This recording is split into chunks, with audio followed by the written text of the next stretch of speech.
Back to the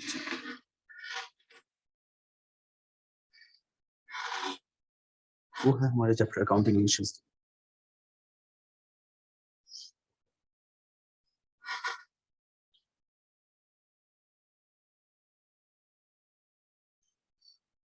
high guys, welcome again to the channel. दोस्तों, आज की जो वीडियो है वो हमारे है सब्जेक्ट अकाउंट्स क्लास 12th के चैप्टर, वेरी इंपॉर्टेंट चैप्टर जो आप लोग शायद इग्नोर मार देते हैं, विच इज अकाउंटिंग रेशियोज। मैं पहले आपको एक बात बता देता हूँ, अकाउंटिंग रेशियोज उतना मुश्किल और उतना बड़ा है नहीं जितना बच्चे कंसिडर करते हैं। उनको लगता है कि बहुत सारी नंबर ऑफ रेशियोज हैं, उतने याद कैसे करेंगे। एंड अगर एक बार याद कर लिया तो उसके ऊपर क्वेश्चंस इतने सारे, जो 100 से ऊपर कुछ रेफरेंस बुक्स में क्वेश्चन है, वो क्वेश्चंस कैसे सॉल्व करेंगे। देखो, पहले मैं आपको बता दूं, टोटल जो फॉर्मुलाज हैं वो यहाँ पे 15 फॉर्मुलाज हैं, ठीक है ना। और 15 फॉर्मुलाज में जो मोटे मोटे आपको फॉर्मुलाज याद करने हैं ना, वो मुश्किल से 5 से 6 करने हैं। बाकी फॉर्मुलेस तो आप अपने आप बना लेंगे, जो नेचर है उसको देखकर, ठीक है ना। और रही बात क्वेश्चन प्रैक्टिस करने की, तो हाँ, एक बात है कि जिस बच्चे की जो बेसिक मैथमेटिक्स होती है, लाइक जिसको एक्स की वैल्यूज निकालने में लेट समथिंग बी एक्स, ये वाली मैथमेटिक्स अगर नहीं आती है तो उसको इसमें दिक्कत आएगी। तो अगर आपको लगता है कि आपकी क्लास 10th में बेसिक मैथ्स, अगर बिल्कुल बेसिक मैथ्स अगर आपको आती है, थोड़ी सी भी अलजेब्रिकली की आप चीजें कर लेते हैं, बिलीव मी, आपको यहाँ पर कोई दिक्कत नहीं आएगी। मेरी कोशिश रहेगी मैं ज्यादा से ज्यादा क्वेश्चन जो मुझसे हो पाएंगे, जितने टाइप के क्वेश्चन आपसे एग्जाम में पूछे जाएंगे, वो सारे मैं यहाँ पे कवर कराऊंगा, ठीक है ना। ज्यादा टाइम वेस्ट नहीं करते हैं, इस चैप्टर को शुरू करते हैं, ठीक है ना। चैप्टर को शुरू कहां से करेंगे, मैं यहाँ पे आपको फॉर्मुलाज और उसमें आने वाली चीजों के बारे में बताऊंगा। जो भी चीजें मैं कॉम्प्रहेंसिव बना सकता हूँ अपने पार्ट पे, या आप लोगों के लिए आसान बना सकता हूँ, वो पूरी मैं अपनी तरफ से ट्राई करूंगा। एंड देन जितने पॉसिबल नंबर ऑफ क्वेश्चन है वो हम यहाँ पे करेंगे। आपकी रिस्पॉन्सिबिलिटी क्या होगी, आपको सिर्फ घर जाकर इसकी अच्छे से प्रैक्टिस करनी है, ठीक है ना। जितनी प्रैक्टिस करोगे ये चैप्टर उतना अच्छा हो जाएगा, ठीक है। तो आइए सबसे पहले देखना जरा accounting ratios. Types of accounting ratio बेटा 4 टाइप्स में डिवाइडेड है। एक लिक्विडिटी रेशियो, एक सॉल्वेंसी, एक एक्टिविटी रेशियो और लास्ट है प्रॉफिटेबिलिटी रेशियो। आपको मैं बता दूं, एक्टिविटी रेशियो का दूसरा नाम बेटा टर्नओवर रेशियो भी होता है, टर्नओवर रेशियो। अब जरा ध्यान से समझना, यहाँ पे लिक्विडिटी रेशियो बेटा हमारी दो होती है, एक होती है करंट रेशियो, एक होती है लिक्विडिटी रेशियो। तो अब जरा समझना, करंट रेशियो और लिक्विडिटी रेशियो सिर्फ पहली कैटेगरी में हमारी दो रेशियोज आएंगी। उसमें से अगर आपने ये वाली कर लिया तो बिलीव मी, आप ये वाली अपने आप खुद पे खुद कर लेंगे। फिर दूसरी सॉल्वेंसी रेशियो आती है, जिसके अंदर टोटल हमारी कितनी है, 4 रेशियोज दे रखी हैं। कौन कौन सी, एक डेप्ट इक्विटी, जिसमें ये मोस्ट इंपॉर्टेंट रेशियो है हमारी। फिर हमारी टोटल एसेट्स टू डेप्ट रेशियो। फिर आती है प्रोप्राइटरी रेशियो, ये भी इंपॉर्टेंट है। और लास्ट इंटरेस्ट कवरेज रेशियो है, ये भी इंपॉर्टेंट है। फिर आती है एक्टिविटी या टर्नओवर रेशियो। बेटा इसके अंदर ना, आपको सिर्फ अगर आपने इन्वेंट्री टर्नओवर रेशियो कर लिया, तो बाकी तीन जो क्वेश्चंस हैं, जो तीन रेशियोज हैं, उनके सिर्फ आपको फॉर्मूला समझने की जरूरत है। बाकी आप देखना, वो जो टाइप ऑफ क्वेश्चन आएगा ना, आपको सब कुछ आता होगा। देन लास्ट क्या हो गया, प्रॉफिटेबिलिटी रेशियो। इसके अंदर आपको दिक्कत आएगी सिर्फ और सिर्फ ऑपरेटिंग रेशियो में, और आई थिंक किसी में नहीं आएगी। बाकी सब कुछ हमारा स्ट्रेट फॉरवर्ड निकलेगा, और पीछे की जितनी रेशियोज हैं उनका रेफरेंस आप यूज करोगे और आप इन रेशियोज को सॉल्व कर लोगे, ठीक है ना। शुरू करते हैं सबसे पहली रेशियो से, which is our this is current ratio. जरा देखना करंट रेशियो हमारी क्या होती है। Current ratio is equal to current assets upon में current liabilities. Current ratio is equal to current asset upon current liabilities. Current assets कौन से होते हैं, मैंने आपको पहले ही बताया। एक चीज, चैप्टर नंबर 1 जो फाइनेंशियल स्टेटमेंट्स हैं, जो हमारी शेड्यूल 3 की बैलेंस शीट है, आपको वो अच्छे तरीके से आना चाहिए। मैंने एक वीडियो बना रखी है, डिस्क्रिप्शन में या मैं ऊपर बटन में आपको लिंक दे दूंगा, आप वहां से उस वीडियो को देखो। उसके अंदर मैंने नोट्स दे रखे हैं आपको, उन नोट्स को एक बार रीड आउट मार लो कि यार करंट एसेट्स में क्या क्या चीजें आती हैं, नॉन करंट एसेट्स में क्या चीजें आती हैं, current liability, non current liability, share holder fund, इन सब में क्या क्या चीजें आती है। अगर आपको इसका आइडिया है ना, बिलीव मी, ये जर्नी आपके लिए बहुत आसान हो जाएगी, ठीक है ना। तो एक बार वीडियो को पॉज करके फटाफट अपना करंट असेट्स में क्या क्या चीजें आएंगी आपको वो देख लेना है। इंपॉर्टेंट ये है कि अदर करंट असेट्स जो है उसमें सिर्फ तीन चीजें हैं, prepaid expenses, accrued income and advance taxes. फिर उसके बाद आपको पता ही है, inventories, trade receivable, cash and cash equivalent, current investment, short term investment and inventories. Inventories के अंदर बेटा हमारी लूज टूल्स, स्टोर और स्पेयर्स एक्सक्लूड करना है। Although these are part of inventories, but for the purpose of current ratio हमें loose tools और store and spares को एक्सक्लूड करके चलना है, ठीक है ना। देन करंट लाइबिलिटीज में क्या आएगा, अगेन इसको भी पॉज करो एक बार, और एक बार इसको भी रीड मार लो, ठीक है ना। अब हम सीधे क्वेश्चन की तरफ चलते हैं कि किस तरीके से आपसे क्वेश्चन एग्जाम में पूछे जाएंगे। तो जरा देखना, ये रही हमारी बुक। आओ जी, सबसे पहले आपको देखना जो बेसिक क्वेश्चन जो आपसे समझ लेना कि एग्जाम में आपसे पूछा नहीं जाएगा, क्योंकि ये काफी ज्यादा आसान है। जैसे इधर देखो, शुरुआत करने के लिए क्वेश्चन अच्छा है कि आपको ट्रेड रिसीवेबल दे रखे हैं। सबसे पहले आपको देखो निकालनी क्या है, आपको निकालनी है करंट रेशियो। जो रेशियो निकालनी है, आप सबसे पहले तो उसका फॉर्मूला लिख लो। आपको सिर्फ आपने फॉर्मूला लिख दिया ना, तो वो भी कुछ ना कुछ मार्क्स आपको आधा या एक नंबर दे के जाएगा, ठीक है ना। तो करंट रेशियो क्या है, करंट एसेट्स अपॉन में करंट लाइबिलिटीज है। अब हमें देखना है कि रेशियो का जो न्यूमरेटर या डेनोमिनेटर है, उनको हम कैसे क्लासिफाई करेंगे।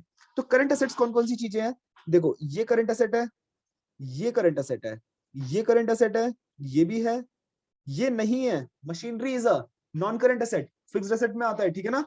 बिल्स पेपर करंट लाइबिलिटी है, सन्ड्री क्रेडिटर्स करंट लाइबिलिटी है, डिबेंचर बेटा ये नॉन करंट लाइबिलिटी होता है, तो इसको नहीं लेना है हमें, ठीक है ना।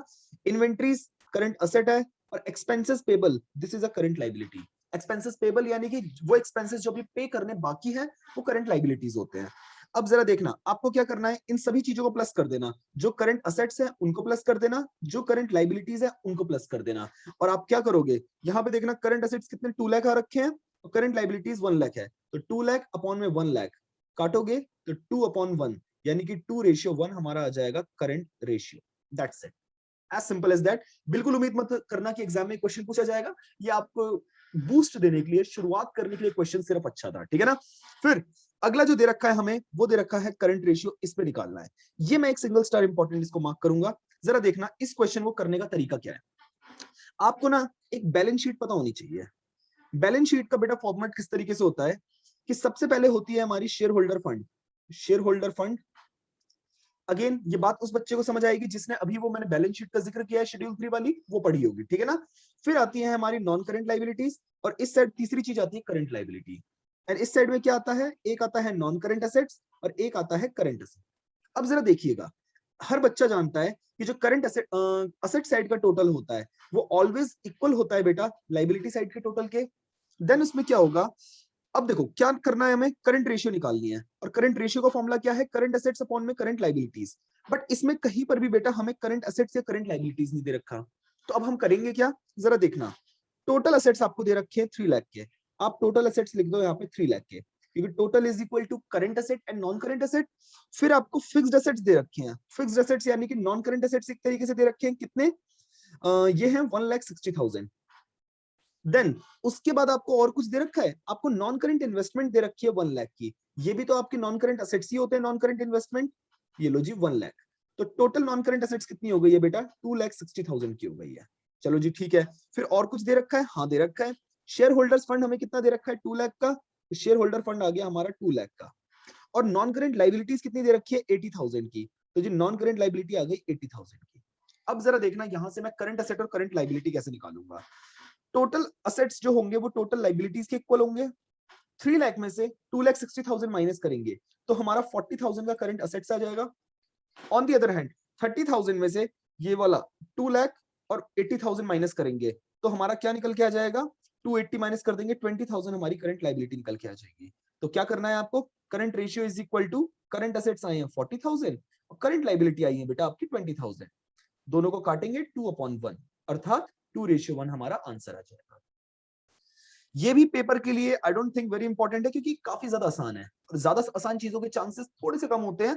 बट अब जरा देखना, धीरे धीरे हम लोग क्वेश्चन की तरफ बढ़ेंगे। मैं इस रेशियो पे जितना टाइम लगा रहा हूँ लिक्विडिटी पे नहीं लगाऊंगा, क्योंकि वो बड़ी ऑब्वियस हो जाएंगी। इसी तरीके से क्वेश्चन बनेगा, ठीक है ना। फिर देखना करंट असेट्स आपको दे रखे हैं, करंट असेट्स, एक मिनट बस, हाँ ये देखो करंट असेट्स दे रखे हैं 4 लाख के, इन्वेंट्रीज दे रखी है 2 लाख की, वर्किंग कैपिटल दे रखी है 240 की। करंट रेशियो निकालना है। अब पहले वर्किंग कैपिटल एक नया नाम आया है। वर्किंग कैपिटल का बेटा फॉर्मूला होता है current asset minus current liability. और करंट रेशियो क्या होती है, करंट रेशियो होता है करंट असेट अपॉन में करंट लाइबिलिटी। अब समझदार बच्चा समझ चुका है कि करंट असेट दे रखा है हमें 4 लाख और इन्वेंट्रीज दे रखी है 2 लाख। तो जरा समझना, वर्किंग कैपिटल अगर हमें निकाल, वर्किंग कैपिटल दे रखा है तो working capital is equal to current asset minus current liability है। तो 2,40,000 is working capital, current asset दे रखा है 4 लाख का, तो यहां से हम करंट लाइबिलिटी निकाल लेंगे। Current liability will be 4 lakh minus 2,40,000। Now this will be 1,60,000 current liability आ गई। लगा दो करंट रेशियो का फॉर्मूला, क्या है हमारा, करंट असेट्स दे रखे थे 4 लाख के, और करंट लाइबिलिटी अभी हमने निकाली है कितनी, 1,60,000। बस इसको सॉल्व करोगे, काटेंगे तो ये आ जाएगा 2.5 अपॉन 1, और अपॉन 1 जरा रख लेना क्योंकि इसे रेशियो की फॉर्म में आपको इस तरीके से रेशियो 1 जरूर मेंशन करना होगा। देन उसके बाद ये क्वेश्चन हो गया। अगला क्वेश्चन जरा देखना, एक मिनट मैं इसे जरा मिटा दूं क्योंकि जगह यहाँ पे बचेगी नहीं। फिर ये रहा, करंट असेट्स दे रखी है 525, इन्वेंट्रीज दे रखी है 2 लाख की, जिसमें इंक्लूड है लूज टूल्स 75,000 के। फिर कह रहा है वर्किंग कैपिटल आप 2,25,000 का रखना है। अब जरा मेरी एक बात समझना, करंट असेट्स के अंदर इन्वेंट्रीज आती हैं, ठीक है ना, बट यहाँ पे इन्वेंट्रीज के अंदर इंक्लूडेड है लूज टूल्स, और मैंने कहा था कि लूज टूल्स आपके करंट असेट्स में इंक्लूड नहीं होंगे for the purpose of current ratio. तो करंट असेट्स को अगर हम जेन्युइनली निकाल लें तो 5,25,000 जो दे रखा है माइनस कर देंगे 75,000 का जो यहाँ पे लूज टूल्स आया है, यानी कि ये कितना आ जाएगा, 4,50,000 आ जाएगी करंट असेट। और उसके बाद करंट लाइबिलिटी आपको किस तरीके से निकालनी है, करंट लाइबिलिटी आप वर्किंग कैपिटल को यूज करके और करंट असेट को यूज करके आप करंट लाइबिलिटी निकाल लेना, आपका आंसर आ जाएगा। फिर उसके बाद ट्रेड पेबल्स दे रखे हैं और वर्किंग कैपिटल दे रखी है और करंट लाइबिलिटीज दे रखी है 6 लाख। यार देखो, अगर ट्रेड पेबल्स दे रखे हैं और वर्किंग कैपिटल करंट लाइबिलिटीज भी दे रखी है, आई सीरियसली डोंट थिंक कि आपको ट्रेड पेबल की तरफ देखना भी चाहिए क्योंकि वो ऑलरेडी करंट लाइबिलिटी में इंक्लूडेड है। तो आपको क्या करना है, वर्किंग कैपिटल और करंट लाइबिलिटी को यूज करके करंट असेट निकाल लेना है और इसकी वजह से आप क्या कर लेंगे, करंट रेशियो निकाल लेंगे।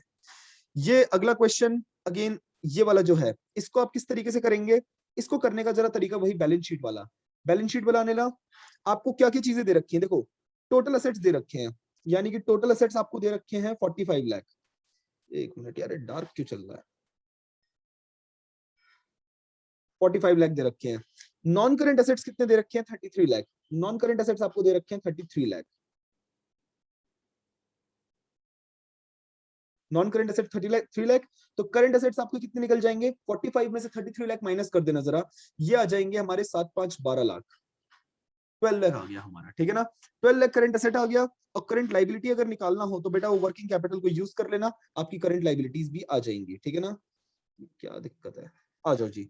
उसके बाद हमारा ये हो जाएगा, फिर ये वाला क्वेश्चन टोटल डेप्ट। यहाँ पे टोटल डेप्ट का मतलब है नॉन करंट लाइबिलिटी, क्योंकि टोटल डेप्ट non current liability plus current liability, I am sorry, non current liability plus current liability आपका टोटल डेप्ट होता है।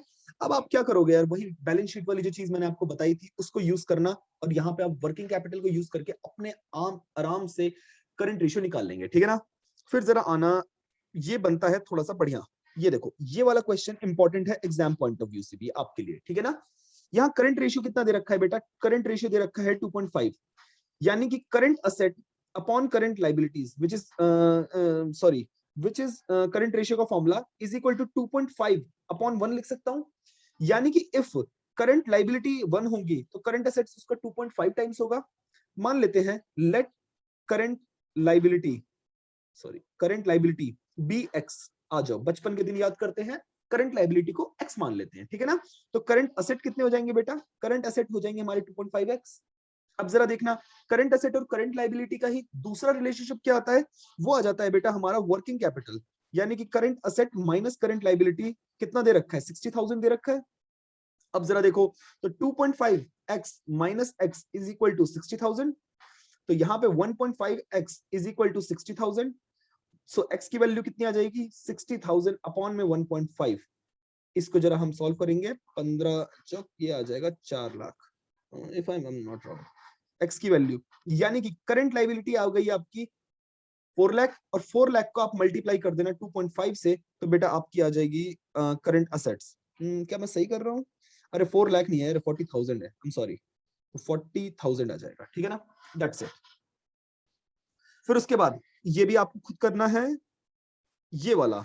अब देखो यार, इसमें भी कुछ भी नहीं है, सही बताऊं, आपको वर्किंग कैपिटल दे रखा है, टोटल लाइबिलिटीज दे रखी हैं, और टोटल लाइबिलिटीज का मतलब ही क्या होता है, current liability plus non current liability, ठीक है ना। तो अगर एक बात बताओ, और ये दे रखो, ये नॉन करंट लाइबिलिटी दे रखी है, तो आप क्या करोगे, अगर टोटल लाइबिलिटीज में से ये नॉन करंट लाइबिलिटी माइनस कर दोगे तो करंट लाइबिलिटी आ जाएगी, और करंट लाइबिलिटी अगर आपकी आ गई तो आप करंट असेट को निकाल सकते हो वर्किंग कैपिटल को यूज करके, ठीक है ना। फिर आ जाओ जरा, ये आप खुद करेंगे, मैं इसे नहीं करवाऊंगा। फिर ये आप भी खुद करेंगे, और अब जरा देखना, ये वाला क्वेश्चन इसे कराने से पहले लेट मी टेल यू, ये देखो एक बार ये वाला question which is very important for exam, ठीक है ना। इस तरह के मैंने कुछ सैंपल पेपर में क्वेश्चंस देखे हैं, एक बार जरा समझते हैं ये क्वेश्चन किस तरीके से होगा। सबसे पहले बेटा देखना, करंट रेशियो आपको क्या दे रखा है क्वेश्चन में, 2:1, ठीक है ना।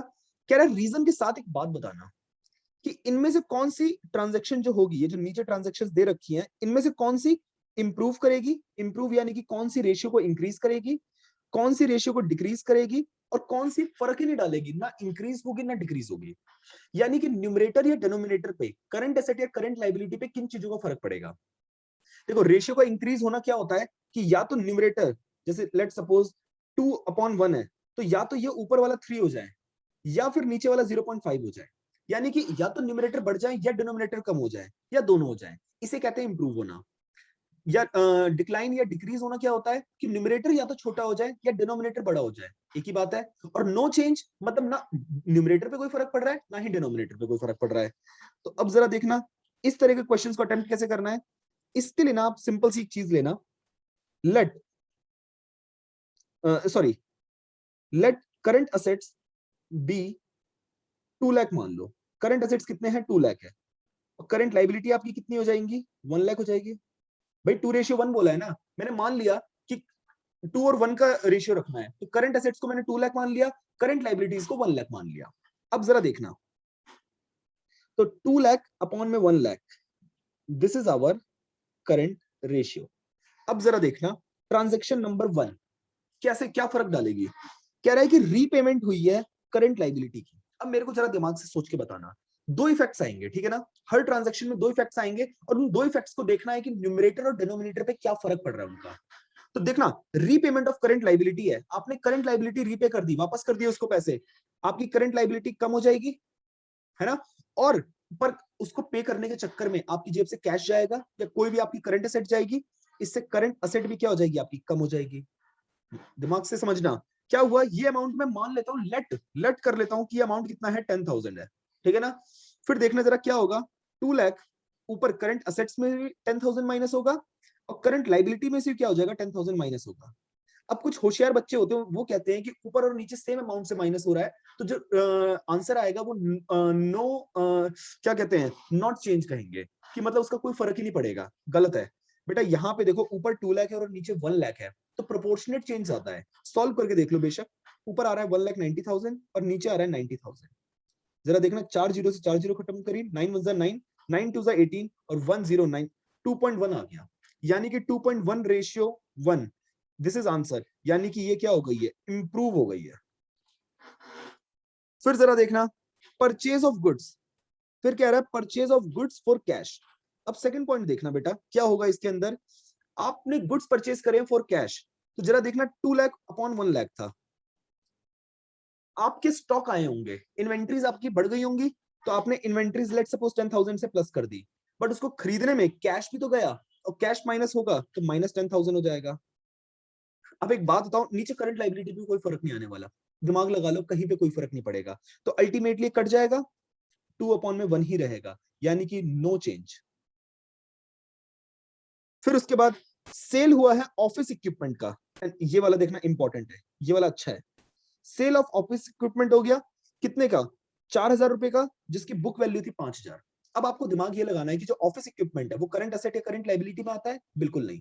वो क्या होता है, एक तरीके से हमारे फिक्स्ड असेट होता है। अब एक बात बताओ मुझे, 2 लाख अपॉन में 1 लाख मैं कर देता हूं, 4,000 का बिका है, यानी कि 4,000 रुपए हमारे कैश आया होगा, बट हमारी जेब से गया तो कुछ नहीं है, करंट एसेट में से गया फिक्स्ड एसेट है, और फिक्स्ड एसेट को यहाँ पे इस रेशियो से कोई लेना देना नहीं है, और करंट लाइबिलिटी पे तो कोई फर्क पड़ ही नहीं रहा है। तो अब अल्टीमेटली क्या हुआ, न्यूमरेटर इंक्रीज हुआ है, यहाँ पे लगा लो कॉमन सेंस, जब आप इसको डिवाइड करोगे तो 2:1 से ज्यादा आएगा, यानी कि यहाँ पे क्या हुआ है बेटा, इंप्रूव हुआ है। Got it. फिर उसके बाद purchase of stock in trade on credit, again 2 lakh upon 1 lakh करो, अमाउंट क्या एज्यूम कर लिया मैंने, 10,000 एज यूजुअल। परचेज किया है स्टॉक इन ट्रेड क्रेडिट पे, आपने उधार पे सामान खरीदा है, तो चलो ठीक है, स्टॉक इन ट्रेड आया तो प्लस कर देंगे 10,000, पर उधार पे सामान लिया है तो करंट लाइबिलिटीज बढ़ी, क्रेडिटर्स आपके बढ़े हैं, तो नीचे भी क्या हो जाएगा, 10,000 से बढ़ जाएगा। अब इसको सॉल्व करना, 2,10,000 अपॉन में 1,10,000। जब आप इसको सॉल्व करोगे तो देखना ये 2 से कम आ जाएगा, यानी कि 1 पॉइंट समथिंग आएगा। तो बात खत्म हो गई। यानी कि यहाँ पे क्या हो रहा है, डिक्लाइन या रिड्यूस, आप कोई भी शब्द यूज कर सकते हो, ठीक है ना। फिर आइए अगला। अगला हमारा क्वेश्चन बनता है सेल ऑफ गुड्स 11,000 रुपए का, जिसकी कॉस्ट थी 10,000। इसको जरा इंपॉर्टेंट मार्क कर लो। हमेशा की तरह 2 लाख अपॉन में 1 लाख हम करते हैं। सेल हुई है गुड्स की 11,000 रुपए में, जिसकी कॉस्ट कितनी थी, कॉस्ट उसकी थी 10,000 रुपए। यानी कि आपके स्टॉक जो कम हुए होंगे, जो इन्वेंट्रीज कम हुई होंगी, वो 10,000 से कम हुई होंगी, क्योंकि उसकी कॉस्ट 10,000 थी।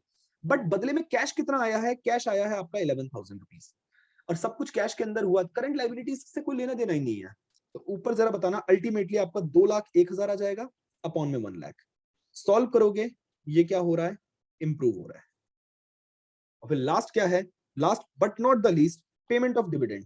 जो डिविडेंड होता है बेटा, वो एक तरीके से हमारी करंट लाइबिलिटीज में आ जाता है। जब हम डिविडेंड को प्रपोज कर देते हैं तो वो हमारे लिए बेसिकली क्या बन जाती है, करंट लाइबिलिटी बन जाती है। नहीं पता हो तो ये बात लिख लो अपनी नोटबुक में। अब वही 2 लाख अपॉन में 1 लाख किया, आपने डिविडेंड पे किया, नीचे आपकी करंट लाइबिलिटी भी कम हो गई और ऊपर आपकी करंट असेट भी कम हो गई, क्योंकि कैश आपने पे किया है। और अल्टीमेटली जो आपका आंसर है वो क्या हो जाएगा, आप इसे सॉल्व करेंगे, प्रोपोर्शनेट चेंज आपको देखना है, अल्टीमेटली आपका आंसर इंप्रूव आएगा। इंप्रूव, बात खत्म। इस तरीके से वाला क्वेश्चन होना था। आई होप आपको पहले वाली चीजें नहीं आती होंगी क्वेश्चन की, बट अब आपको समझ आ गई है, ठीक है ना। तो आपको ज्यादा स्ट्रेस नहीं लेना है। जिस बच्चे को ये क्वेश्चन आता है ना, इस तरह के क्वेश्चन, उनको मजा आता है इन क्वेश्चन को सॉल्व करने में। एंड जिनको नहीं आता है, प्लीज अपना टेस्ट डेवलप कर लो। अगर टेस्ट डेवलप नहीं करोगे तो मार्क्स कटवाने के लिए तैयार हो जाओ। तो बेटा जब इतना सब कुछ कर लिया है सिर्फ एक चैप्टर के चलते, और इस बार तो ये 4 से 5 नंबर का 110% आना है, हर बार आता है, इस बार भी 4-5 के 6 नंबर तक का भी आ सकता है, कोई बड़ी बात नहीं है, ठीक है ना। कुछ सैंपल पेपर्स में ये 6-6 मार्क्स का भी है, तो प्लीज इसके साथ कॉम्प्रोमाइज मत करना, ठीक है। फिर देन अगला देखो, मैंने आपसे कहा था ये वाला क्वेश्चन, इस टाइप का मैं एक क्वेश्चन आपसे कराता हूं। इधर देखो, ratio of current assets to current liabilities कितना दे रखा है, 1.5 रेशियो 1। यानी कि करंट असेट कितने हैं, 6 लाख है, करंट लाइबिलिटीज 4 लाख है। तो 6 लाख अपॉन 4 लाख करोगे तो 1.5 रेशियो 1 ही आएगा, ठीक है ना। Accountant of the firm is interested in maintaining current ratio of 2 ratio 1। अभी कितना है, अभी है 1.5 रेशियो 1 करेंटली। और फ्यूचर में क्या चाहते हैं हम लोग, कि हम इसको कर दें 2 रेशियो 1, क्योंकि करंट रेशियो आइडियली 2 रेशियो 1 ही होनी चाहिए, ठीक है। Bye paying a part of the current liabilities, और ये कैसे करना चाहते हैं कि कुछ लाइबिलिटी का, करंट लाइबिलिटी का पार्ट पे कर दें, जिससे क्या हो जाएगा, 2 रेशियो 1 हो जाएगा। कह रहा है अमाउंट निकालो उस करंट लाइबिलिटी का जो आपको पे करनी चाहिए अगर आपको करंट रेशियो 2 रेशियो 1 करना है। तो देखो यार, सिंपल सी आपको एक बात बताऊं, आपने देखो ये वाला काम किया, मान लेते हैं जो आपको अमाउंट एज करंट लाइबिलिटी पे करना है उसको हमने एक्स एज्यूम कर लिया। भाई जो भी चीज निकालनी है उसको एक्स मान लेना चाहिए ना, समझदारी इसी चीज में है। फिर क्या हुआ, जैसे ही आपने पेमेंट करी होगी, अब देखो ये क्या था, 6 लाख अपॉन 4 लाख, 1.5 अपॉन में 1 इसके हिसाब से था। बट अब हमें कितना करना है, हमें 2 अपॉन में 1, 2 रेशियो 1 करनी है करंट रेशियो।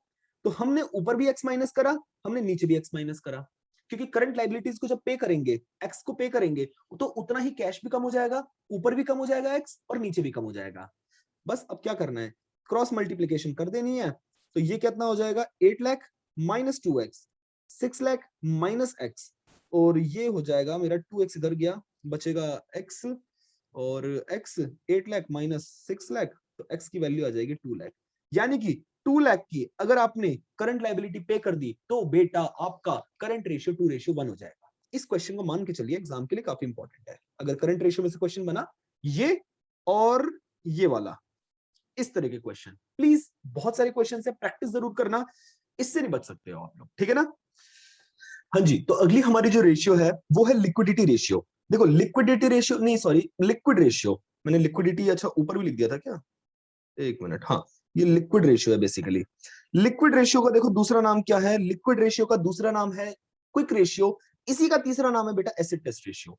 तो अगर आपको इसके सिनोनिम्स नहीं पता है, पर्यायवाची नहीं पता है, तो आपको क्वेश्चन तो आता होगा बट आप कंफ्यूज हो जाएंगे, ये तो आउट ऑफ सिलेबस क्वेश्चन आ गया है, इसलिए आपको इसके तीनों नाम पता होने चाहिए, ठीक है ना।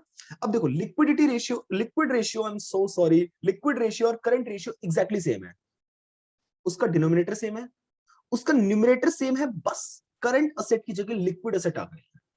यानी कि करंट एसेट जो है ना, देखो हर लिक्विड एसेट एक करंट एसेट है, but every current asset is not a liquid asset. कहने का मतलब क्या है कि करंट एसेट्स में से कुछ चीजें हैं जिनको माइनस कर दिया जाए तो लिक्विड एसेट आ जाएगा, बाकी everything is same to same. यानी कि लिक्विड एसेट्स कैसे निकलेंगे, जितने भी करंट एसेट्स हैं जो आपने अभी तक पढ़े हैं, उनमें से माइनस कर दो इन्वेंट्रीज, माइनस कर दो प्रीपेड एक्सपेंसेस, माइनस कर दो एडवांस टैक्स। अब ये कौन सी चीजें हैं, देखो करंट रेशियो 12 मंथ्स के अंदर क्या हो जाता है, कैश एंड कैश इक्विवेलेंट्स में कन्वर्ट हो जाता है। जो लिक्विड रेशियो है जिसका नाम क्या है, क्विक रेशियो भी है। क्विक मतलब बहुत जल्दी, इवन करंट एसेट्स, कुछ करंट एसेट्स से भी बहुत जल्दी वो कैश एंड कैश इक्विवेलेंट में कन्वर्ट हो जाए। तो हमने इन तीन चीजों को उसमें से माइनस करा है। तो जल्दी से वीडियो पॉज करके फटाफट एक बार इनको जल्दी से रिवाइज कर लो, याद कर लो कि current liquid ratio is equal to current assets minus inventory minus prepaid expenses minus advance tax, ठीक है ना। और उसके बाद आइडियल रेशियो क्या होगी, ये 1:1, यानी कि न्यूमरेटर अगर 1 लाख है तो डिनोमिनेटर भी 1 लाख हो, न्यूमरेटर 2 लाख है तो डिनोमिनेटर भी 2 लाख रहे। इसे कहते हैं 1:1 होना। आइए इसकी क्वेश्चन प्रैक्टिस करते हैं। सबसे पहले देखना, वही मैं क्विकली आपको बताता जाऊंगा, थोड़ी थोड़ी हिंट देता जाऊंगा, और बाकी समझदार व्यक्ति हैं आप लोग, इसे अपने आप कर लेंगे, ठीक है ना। सबसे पहले है इन्वेंट्रीज दे रखी है, देखो 80,000, और वर्किंग कैपिटल दे रखी है 240, समझ रहे हो। करंट असेट्स दे रखी है 4 लाख। तो सबसे पहले क्विक असेट्स निकालेंगे। क्विक असेट्स कैसे निकालेंगे, करंट असेट्स माइनस, अब देखो यहाँ पे सिर्फ इन्वेंट्री दे रखा है, प्रीपेड एक्सपेंस और एडवांस टैक्स नहीं दे रखा, नहीं दे रखा, कोई इसमें दिमाग दिमाग थोड़ी ना लगाना है। इसमें से माइनस करिए इन्वेंट्री, तो करंट एसेट्स है 4 लाख, इसमें से माइनस करेंगे इन्वेंट्री 80,000, तो ये आ जाएगा बेटा हमारा 3,20,000 क्विक एसेट्स। और करंट लाइबिलिटीज कितनी है, करंट लाइबिलिटीज ये तो आता ही नहीं है, इसके लिए आपको एक काम करना है, working capital is equal to current assets minus current liability. Current assets आपकी कितने हैं, 4 लाख है, माइनस करंट लाइबिलिटी तो निकालनी है, वर्किंग कैपिटल दे रखा है 240, तो आपका करंट लाइबिलिटी यहां से बेटा आ जाएगा 1,60,000, बात खत्म। तो आपकी क्विक रेशियो कितनी आ जाएगी, क्विक असेट्स थे हमारे 3,20,000 अपॉन में करंट लाइबिलिटी है 1,60,000, इसे सॉल्व करेंगे तो 2/1 उर्फ 2:1, ये आ गया हमारा क्विक रेशियो। फिर अगला आ जाओ, अगला जरा देखना, वर्किंग कैपिटल दे रखी है, टोटल डेप्थ दे रखी है। जब भी टोटल डेप्थ देना तो टोटल डेप्थ का मतलब बेसिकली क्या होता है, non current liability plus current liability, आप समझ लो इनकी लैंग्वेज में, ठीक है ना। तो आपको मैंने जो बैलेंस शीट वाला जुगाड़ बता रखा है ना, आपको उस जुगाड़ को यूज करने के लिए पता होना चाहिए कि बैलेंस शीट वाली टर्म्स कैसे हमें यहाँ पे समझनी है। तो टोटल डेप्थ मतलब टोटल लाइबिलिटी, और टोटल लाइबिलिटी क्या होती है, current liability plus non current liability, okay. अब जरा देखना, total debts that is outside liability 3,90,000, और लॉन्ग टर्म डेप्ट्स कितने दे रखे, 3 लाख। यानी कि इन्होंने क्या करना है, 390 आउटसाइड लाइबिलिटीज है और लॉन्ग टर्म डेप्ट दे रखे हैं 3 लाख रुपीज। समझो आपका अब इन्वेंट्रीज दे रखा है 90,000, तो सबसे पहले आपको क्या करना है, working capital is equal to current assets minus current liabilities लगाओ। हमें करंट असेट्स निकालना है, वर्किंग कैपिटल दे रखी है 1,80,000, करंट असेट निकालना है, और यहाँ पर करंट लाइबिलिटीज आपकी बेटा कितनी हो जाएंगी, करंट लाइबिलिटीज आपकी दे रखी हैं, एक मिनट, माइनस, इधर देखो total dept that is outside liabilities, total डेप्ट आपका 390 दे रखा है। टोटल डेप्ट अगर आपका 390 दे रखा है, उसमें से अगर आप माइनस कर दोगे लॉन्ग टर्म डेप्ट कितना, 3 लाख, तो आपका अल्टीमेटली क्या आ जाएगा, 90,000 की आपकी शॉर्ट टर्म बोलू या करंट लाइबिलिटी बोलू, one and the same thing है, दिमाग लगाना है ये वाला, ठीक है ना। Short term current liability, short term और करंट एक है, लॉन्ग टर्म और नॉन करंट एक है, ठीक है। करंट लाइबिलिटी आ गई 90,000, 90,000 यहाँ पे रखा मैंने, यहाँ से करंट एसेट बेटा मेरा कितना आ गया, 90,000 आ गया। लो जी, करंट एसेट आ गया। अब करंट एसेट्स आ गए हैं तो क्विक असेट्स भी आ जाएंगे, कोई दिक्कत नहीं। कैसे, करंट एसेट्स माइनस इन्वेंट्री, तो आपका 90,000, सॉरी हाँ 90,000 ही है ना करंट एसेट, अरे क्या निकाल रहा हूं मैं, वो क्या रहा है, सॉरी सॉरी सॉरी, ये 90,000 नहीं होगा, इधर ये माइनस की चीज दूसरी साइड जाके क्या हो जाएगी, प्लस हो जाएगी, तो 180 के प्लस 90,000, ये टोटल कितना हो जाएगा आपका, 2,70,000 हो जाएगा। 2,70,000 माइनस इन्वेंट्री कितनी दे रखी है आपको, 90,000 दे रखी है, तो ये आ जाएगा 1,80,000 क्विक असेट्स। फॉर्मूले में पुट कर देना, आपका आंसर आ गया। इतनी मदद ही करने लायक थी। अच्छा, ये क्वेश्चन आपके लिए एग्जाम पॉइंट ऑफ व्यू से इंपॉर्टेंट हो सकता है, नॉट वेरी इंपॉर्टेंट बट हाँ हो सकता है, इंपॉर्टेंट आपका आ सकता है। जरा देखना क्वेश्चन क्या कह रहा है आपको, करंट लाइबिलिटीज दे रखी है आपको 3 लाख की, करंट लाइबिलिटीज आपको बेटा दे रखी है 3 लाख की, करंट रेशियो कितनी दे रखी है, 3 दे रखी है, लिक्विड रेशियो दे रखी है 1। लिक्विड रेशियो सर ये तो नाम सुना सुना सा है। अरे liquid ratio, quick ratio, acid test ratio एक ही नाम है, ठीक है ना। तो क्विक रेशियो लिख देता हूँ क्यूआर। क्यूआर कितनी दे रखी है 1, यानी कि 1। कह रहा इन्वेंट्रीज की वैल्यू निकालो। भाई साहब करंट रेशियो और क्विक रेशियो, करंट रेशियो से करंट एसेट्स आते हैं, क्विक रेशियो से क्विक एसेट्स आते हैं, और उन दोनों के बीच में डिफरेंस आपका इन्वेंट्रीज का होता है। जरा देखो, करंट रेशियो का फॉर्मूला होता है करंट एसेट्स अपॉन में करंट लायबिलिटी, जो कि 3 के बराबर है।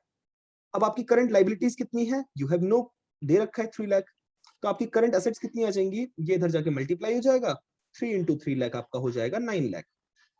अब जरा देखिएगा क्विक रेशियो का फॉर्मूला क्या होता है। क्विक रेशियो का होता है करंट एसेट्स माइनस, देखो quick ratio is equal to quick asset upon current liability होता है, और क्विक एसेट्स को अगर मैं directly current assets minus inventory करके लिख दूं तो कोई दिक्कत थोड़ी ना है। और क्विक रेशियो कितनी दे रखी है, 1 दे रखी है। करंट एसेट्स अभी हमने निकाले 9 लाख, माइनस इन्वेंटरी तो निकालनी है, और करंट लायबिलिटी हमें कितनी दे रखी है 3 लाख। तो ये इधर जाके मल्टीप्लाई हो जाएगा 3 लाख। अब यार आप समझदार हो, और इधर रखा 9 लाख माइनस इन्वेंट्री, तो आपका इन्वेंट्री आ जाएगा basically 9 lakh minus 3 lakh is equal to 6 lakh. अब ये कैलकुलेशन नहीं सिखाऊंगा मैं, इधर का उधर कैसे ले जाते हैं, ये बेसिक मैथमेटिक्स मैंने पहले कंडीशन रख दी थी, ये आपको आनी चाहिए, तभी आप इस क्वेश्चन को आराम से कर पाएंगे। लो जी 6 लाख आ गया।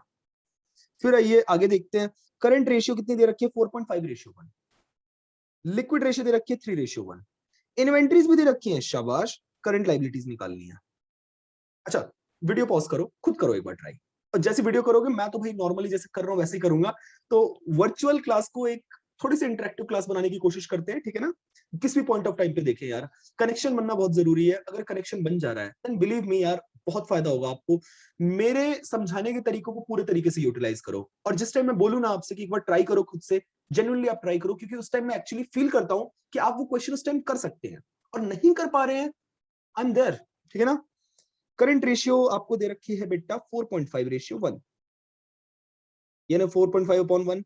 लिक्विड रेशियो दे रखी, देखो निकालने का सिंपल सा तरीका है, जो दे रखा है पहले लिख लो, लिख के ना थोड़ा सुकून मिलता है, कॉन्फिडेंस आता है। इन्वेंट्रीज दे रखी है, अच्छा इन्वेंट्रीज दे रखी है 3 लाख की, ठीक है जी। निकालना क्या है, करंट लायबिलिटी, ऐसे करके ना फिर क्वेश्चन मार्क भी लगाओ, कितना सुंदर लगता है, प्रेजेंटेशन भी अच्छी हो जाएगी, और आपको निकालने में भी आसानी रहेगी, क्योंकि सामने सामान रखे होते हैं ना, तो आपको आसानी होती है कि अच्छा अब इन सामानों को मैं कैसे यूज करूंगा, वो चैलेंज आ जाता है, ठीक है ना। करंट एसेट्स भी निकालने, क्विक एसेट्स भी निकालने, कोई बात नहीं सब निकाल लेंगे भाई, कोई दिक्कत वाली बात नहीं है। इन्वेंट्रीज दे रखे हैं, तो हम इन्वेंट्रीज का रोल कहाँ होता है, लिक्विड रेशियो में होता है। तो जी लिक्विड रेशियो का हमने फॉर्मूला सीखा है करंट एसेट्स माइनस इन्वेंट्रीज, क्योंकि इन्वेंट्रीज दे रखी है तो मुझे कैसे भी करके इसको यूज करना है, अपॉन में करंट लायबिलिटी। लिक्विड रेशियो कितना है 3/1 दे रखा है, ठीक है। करंट एसेट्स मुझे आइडिया नहीं है, माइनस इन्वेंट्रीज दे रखी है कितने की 3 लाख की, अपॉन करंट लायबिलिटीज। दो अननोन चीजें आ गई हैं, देखते जाना भी। 3, ये देखो क्रॉस मल्टीप्लाई हो जाएगा, तो 3 इंटू में current liability is equal to current assets minus 3 lakh, तो ये कितना हो जाएगा 3 current liability minus current, sorry एक मिनट इसे थोड़ा सा करेक्ट करने दो। इधर देखो, इसको इस साइड ला रहा हूं, इसको इस साइड ला रहा हूं, यानी कि current asset minus 3 current liability is equal to 3 lakh rupees हो जाएगा। ये बात समझ पा रहे हैं हम। फिर आपको करंट रेशियो दे रखा है, अब देखो अब इसको यूज करने की बारी आती है।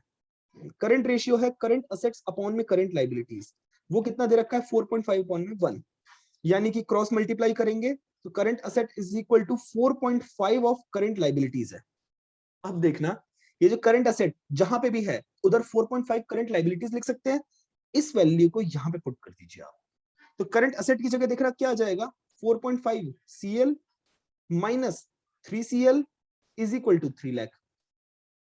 जब आप बेटा इसको सॉल्व करेंगे तो 1.5 CL is equal to 3 lakh, फिर current liabilities is equal to 3 lakh upon में 1.5, अरे यार एक सेकंड, ये आ जाएगा 2 लाख। करंट लायबिलिटी आपकी 2 लाख आ गई, तो करंट असेट निकाल लो। करंट लायबिलिटी 2 लाख है, तो current asset is equal to 4.5 into में 2 लाख कर देना, ये आ जाएगा 9 लाख। करंट असेट्स आ गए, तो आप क्विक असेट्स निकाल सकते हो। क्विक असेट्स कैसे निकालोगे, जितने भी करंट असेट है उसमें से माइनस कर देना इन्वेंट्री, यानी कि 9 लाख माइनस इन्वेंट्री दे रखी थी 3 लाख, तो आ जाएगा 6 लाख। सॉर्टेड। मैंने फ्लो फ्लो में ज्यादा तेज तो गलत तो नहीं कर दिया, नहीं सारा सही है, पूरा सही है भाई। हाँ पूरा सही है, क्या बात है। आ जाओ, अब जरा देखना, फिर आपको 28 भाई आप खुद करेंगे, मैं कोई मदद नहीं करूंगा इसमें। ये वाला भी आप खुद कर सकते हैं, कोई दिक्कत नहीं है।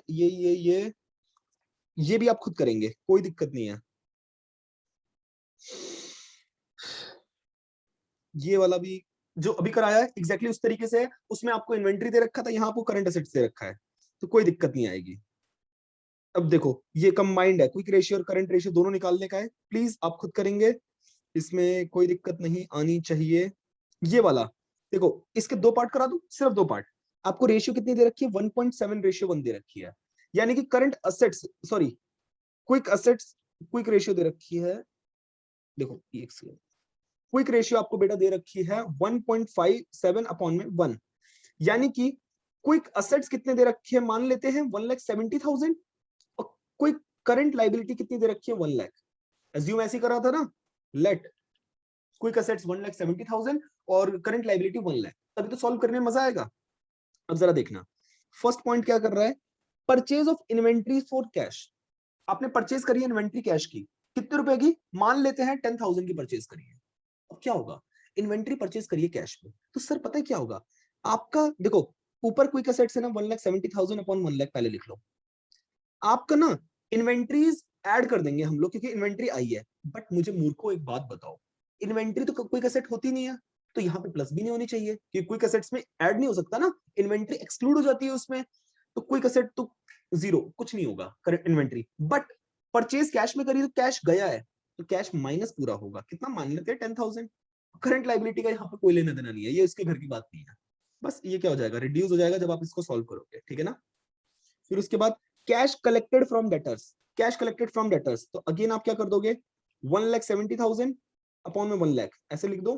कितना cash, 10,000 as usual, cliche example ले लो, कैश कलेक्टेड फ्रॉम डेटर्स, तो हमारे पास कैश आया तो प्लस कर देंगे, पर डेटर्स कम भी तो हो गए तो माइनस भी कर देंगे। अल्टीमेटली क्या आ जाएगा, नो इफेक्ट, ना इंक्रीज हो रहा है ना डिक्रीज हो रहा है, नो इफेक्ट।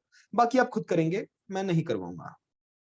अब आइए अगली रेशियो हमारी आती है डेब्ट इक्विटी रेशियो, जो कि हमारी सॉल्वेंसी रेशियो का सबसे पहली रेशियो है, डेब्ट equity ratio. I believe this is most important ratios, most important ratio जो आपसे एग्जाम में पूछी जा सकती है वो ये रेशियो है, ठीक है ना। जरा देखिएगा, डेब्ट इक्विटी रेशियो क्या होता है, डेब्ट अपॉन में इक्विटी। अब कुछ चीजें मैं बोलने वाला हूं, बिल्कुल अपने सारे सेंस ऑर्गन्स को एक्टिवेट कर लो, ठीक है ना, कोई बिल्कुल हताहत नहीं होनी चाहिए, कुछ ऐसा नहीं होना चाहिए कि दिमाग कहीं और है, सब कुछ मिस कर दोगे। ये अब बेस बन रहा है आगे की अपने रेशियोज के लिए। ये रेशियो अगर आपने कर ली ना, तो कम से कम 4-5 रेशियो अपने साथ लपेट लेगा, इतना आसान समझ लो, ठीक है ना। डेप्ट का मतलब क्या होता है, डेप्ट मींस ऑलवेज लॉन्ग टर्म डेप्ट। लॉन्ग टर्म डेप्ट मतलब always non current liability. Long term डेप्ट बोलू या नॉन करंट लाइबिलिटी बोलू, there are one and the same thing. अब जिस बच्चे ने मेरे कहने पे वो बैलेंस शीट पढ़ी है, तो उसे पता होगा नॉन करंट लाइबिलिटीज में क्या क्या चीजें आती हैं, लॉन्ग टर्म बोरोइंग्स आती हैं, लॉन्ग टर्म प्रोविजन आते हैं। तो हमें इसके लिए डेप्ट का मतलब है लॉन्ग टर्म बोरोइंग और लॉन्ग टर्म प्रोविजंस, ठीक है ना, बार बार लॉन्ग टर्म बोरोइंग और लॉन्ग टर्म प्रोविजन। अच्छा, डेप्ट कैसे निकलेगा, अगर मैं सिर्फ डेप्ट बोला है तो मतलब लॉन्ग टर्म डेप्ट, और यहाँ पे सिर्फ डेप्ट बोला है बेटा, तो आपको एज्यूम करके चलना है कि हमेशा लॉन्ग टर्म डेप्ट है। और डेप्ट कैसे निकलेगा, अगर लेट सपोज टोटल डेप्ट दे रखा है, तो टोटल डेप्ट मतलब लॉन्ग टर्म भी और शॉर्ट टर्म भी, तो अगर इसमें से मैं करंट लाइबिलिटी वाला पोर्शन माइनस कर दूं तो लॉन्ग टर्म डेप्ट आ जाएगा। और डेप्ट निकालने का तीसरा फॉर्मूला दे रखा है, अभी कैसे निकलेगा यहां से देखते हैं। आप जरा सीखना, वो जो बैलेंस शीट मैंने आप लोगों को बताई थी, इस साइड में नॉन करंट एसेट होती है और करंट एसेट होती है।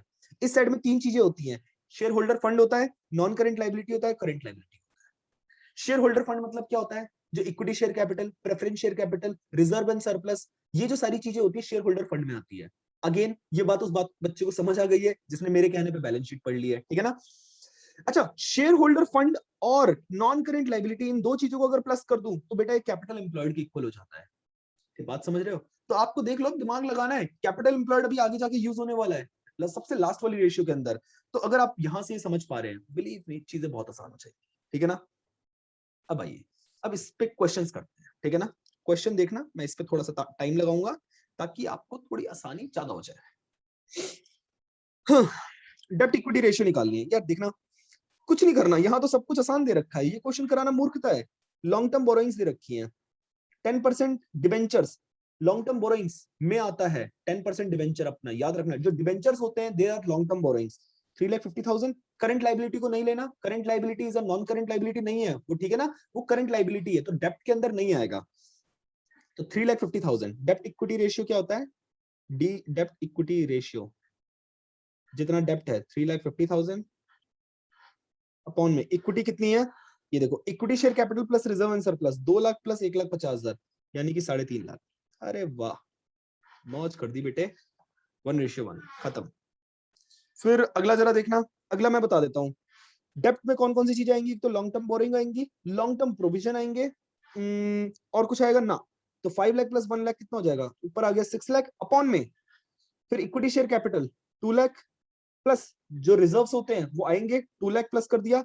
अच्छा पीए सरप्लस नहीं है, डेबिट दे रखा है, अगर यहाँ पे देखना मैंने आपको फॉर्मूले में लिखवा रखा था, इफ डेबिट दे रखा है ना बैलेंस तो वो डिडक्ट हो जाएगा, ठीक है ना, तो चलो ठीक है यहाँ डेबिट दे रखा है तो हम डिडक्ट कर देंगे, यानी कि 1 लाख माइनस कर देंगे। डेबिट बैलेंस का मतलब होता है कि हमें लॉस हुआ है, तो 2 लाख प्लस 2 लाख 4 लाख, 4 लाख माइनस 1 लाख 3 लाख, 2/1 आ गया, लो जी 2:1। फिर उसके बाद डेब्ट इक्विटी रेशियो निकालनी है, कोई तरीका है, हाँ है। अब बैलेंस शीट सर इसको देखना जरा, हमें ना इसे देख के पता नहीं चल रहा कि हम शेयर होल्डर फंड या इक्विटी कैसे निकालें, मैंने कहा ये सिखाना तो मेरा काम बनता है क्योंकि मैं आपका टीचर हूँ। लो जी एक बार बैलेंस शीट बना लो, सर भी आपके अनपढ़ है, सर भी बिना बैलेंस शीट के कर ही नहीं पाते, पता नहीं, बड़ी दिक्कत वाली बात है, ठीक है ना। अब जरा देखो नॉन करंट एसेट कितनी दे रखी है आपको, 3,60,000 नॉन करंट एसेट की जगह लिख दिया, करंट एसेट की जगह 90,000 लिख दो, और इस साइड में 3 चीजें आती है, share holder fund, non current liability, current liability. तो देखना नॉन करंट लाइबिलिटी कितनी दे रखी है, 2 लाख प्लस 1 लाख 3 लाख दे रखी है, करंट लाइबिलिटी 50,000 दे रखी है, और आपको क्या निकालना है, तीसरी चीज शेयर होल्डर फंड। आओ ये 360 और 90 प्लस करूंगा तो 4 लाख, यार क्या होगा, 4,50,000 हो जाएगा, और ये साइड भी अपनी टोटल 4,50,000 हो जाएगी। अगर मैं टोटल 4,50,000 में से माइनस कर दूं ये 3,50,000 तो बेटा हमारा शेयर होल्डर फंड कितना आ जाएगा, 1 लाख रुपीस। तो आ गया, शेयर होल्डर फंड बोलूं या इक्विटी बोलूं, एक ही बात है या नहीं है, एब्सोल्युटली एक बात है। तो लो जी कहां गया, इतना 1 लाख निकाल रखा है, लो जी आप देखना। अच्छा मैंने यहाँ पे बैलेंस शीट का जो जुगाड़ बता रखा है ना, पर आप इसे फॉर्मूले की फॉर्म में जरूर लिख देना कि आपने नॉन करंट एसेट प्लस किया है, फिर करंट एसेट प्लस किया है, माइनस करी है 2 चीजें, फिर आपकी इक्विटी आई है, ये थोड़ी तहजीब होगी, ये अपना जुगाड़ है, तो आप प्लीज जाके ये मत लगा के आ जाना, वो दिखने में बदसूरत लगेगा बहुत ज्यादा, ठीक है ना। तो इस फॉर्मूले की फॉर्म में लिख लेना, बट ये फॉर्मूला कैसे बनाना है याद नहीं करना, वो बैलेंस शीट से तैयार करना है, ये चीज मैंने आपको सिखाई है, ठीक है ना। फिर एक बार यार डेब्ट इक्विटी रेशियो का मैं सोच रहा हूँ कि एक बार करा ही देता हूँ, ठीक है ना, जरा देखना डेब्ट इक्विटी रेशियो 2:1 दे रखा है, मैंने कहा 2 लाख अपॉन 1 लाख मान लेते हैं, ठीक है ना। सबसे पहला क्या है, sale of fixed asset by taking, क्या अच्छा sorry, purchase of fixed asset by taking long term loan. आपने कोई फिक्स्ड एसेट खरीदे, बदले में पर आपने वो जो फिक्स्ड एसेट खरीदी आपने लॉन्ग टर्म के लिए लोन लिया है, ओके ठीक है। लॉन्ग टर्म लोन मतलब लॉन्ग टर्म डेब्ट, अच्छा लॉन्ग टर्म डेब्ट ही तो सर डेब्ट होता है। कितने की सेट खरीदी है, मैंने बोला मान लेते हैं 50,000 की, और सब आप कहोगे 10,000, अरे वो रेशियो के साथ गया, उन रेशियोज में 10,000 था, अब 50,000 ले रहा हूँ, मैं क्रिएटिव हो चुका हूँ, 50,000 ऊपर आ गया। अच्छा आपका लॉन्ग फिक्स्ड एसेट आई, और फिक्स्ड एसेट आई भी है तो वो कहां प्लस होगा, सर वो इक्विटी में तो प्लस हो नहीं सकता है, क्योंकि जो सॉरी डेब्ट में प्लस नहीं हो सकता क्योंकि यहाँ फिक्स्ड एसेट नहीं आता, और नीचे इक्विटी है, इक्विटी में भी आपका equity share capital, preference share capital, reserve and surplus होता है, फिक्स्ड एसेट का तो कोई नाम ही नहीं है, मतलब यहाँ पे कुछ भी नहीं करेंगे। 2,50,000 अपॉन में 1 लाख अगर आप करोगे तो ये इंप्रूव हो जाएगी यार, बस प्लीज बाकी आप खुद करेंगे, मैं इसमें ज्यादा टाइम वेस्ट नहीं करना चाहता। फिर अगली रेशियो आ जाओ जरा, फॉर्मेलिटी हो जाए इसी बात पे। अगली रेशियो है टोटल एसेट्स टू डेब्ट रेशियो, ये तो हवा में निकालो, कुछ नहीं है, अब आपको सब चीजें पता चल गई है, वो जो बैलेंस शीट सिखाई है ना आपको ये वाली, अब ये बैलेंस शीट बेटा राजा बन जाएगी हर रेशियो का। बाकी की देखना, टोटल एसेट्स टू डेब्ट रेशियो, देखो जो नाम है रेशियो का वही उसका फॉर्मूला है, कि टोटल एसेट्स ऊपर हो गया डेब्ट नीचे हो गया। डेब्ट इक्विटी रेशियो था फॉर्मूला, बहुत डिफिकल्ट फॉर्मूला है, डेब्ट इक्विटी रेशियो का फॉर्मूला क्या है, डेब्ट अपॉन इक्विटी। क्या ये मजाक चल रहा है ये 12th के बच्चों के लिए फॉर्मूले हैं ये इतने आसान। टोटल एसेट्स का मतलब क्या है, नॉन करंट एसेट और current asset. Sir thank you आपने बता दिया, नहीं बताया होता हम तो डिलेमा में थे, कंफ्यूजन में थे कि पता नहीं क्या होगा, आई एम सो सॉरी। लो यार ये वाला क्वेश्चन कराता हूँ, थोड़ा सा ठीक ठाक लग रहा है। सर ये अजीब अजीब सी चीजें देख के ना एक ख्याल आता है कि हम क्यों ना बैलेंस शीट बना ले, तो बनाओ ना, किसी ने रोका है क्या। शेयर होल्डर फंड दे रखी है 8 lakh, sir share holder fund ना इस साइड में हम सबसे ऊपर लिख देते हैं। फिर आपको टोटल बोरोइंग दे रखी है, ओ क्या बात है, टोटल बोरोइंग। टोटल बोरोइंग मतलब टोटल डेप्ट। बोरोइंग डेप्ट एक ही बात है, टोटल मतलब लॉन्ग टर्म और शॉर्ट टर्म दोनों है। सर शॉर्ट टर्म बोरोइंग आपकी 2 लाख दे रखी है, यानी कि current liability short term borrowing. Sir आपने बोला था शॉर्ट टर्म मतलब करंट, हाँ सर इन नामों से हम कंफ्यूज नहीं होंगे। तो शॉर्ट टर्म बोरोइंग आपकी कितनी दे रखी है, 2 लाख, और टोटल दे रखी है 18 लाख। तो अगर टोटल में से माइनस कर दोगे शॉर्ट टर्म वाली तो आपकी कितनी आ जाएगी, 18 माइनस 2 लाख, आपकी 16 लाख क्या आ जाएगी, नॉन करंट आ जाएगी। ये नॉन करंट लाइबिलिटी बोलूं या इसी को प्यार से मैं डेप्ट बोलूं, हमारे फॉर्मूले के लिए टोटल एसेट्स टू डेप्ट रेशियो, ठीक है ना।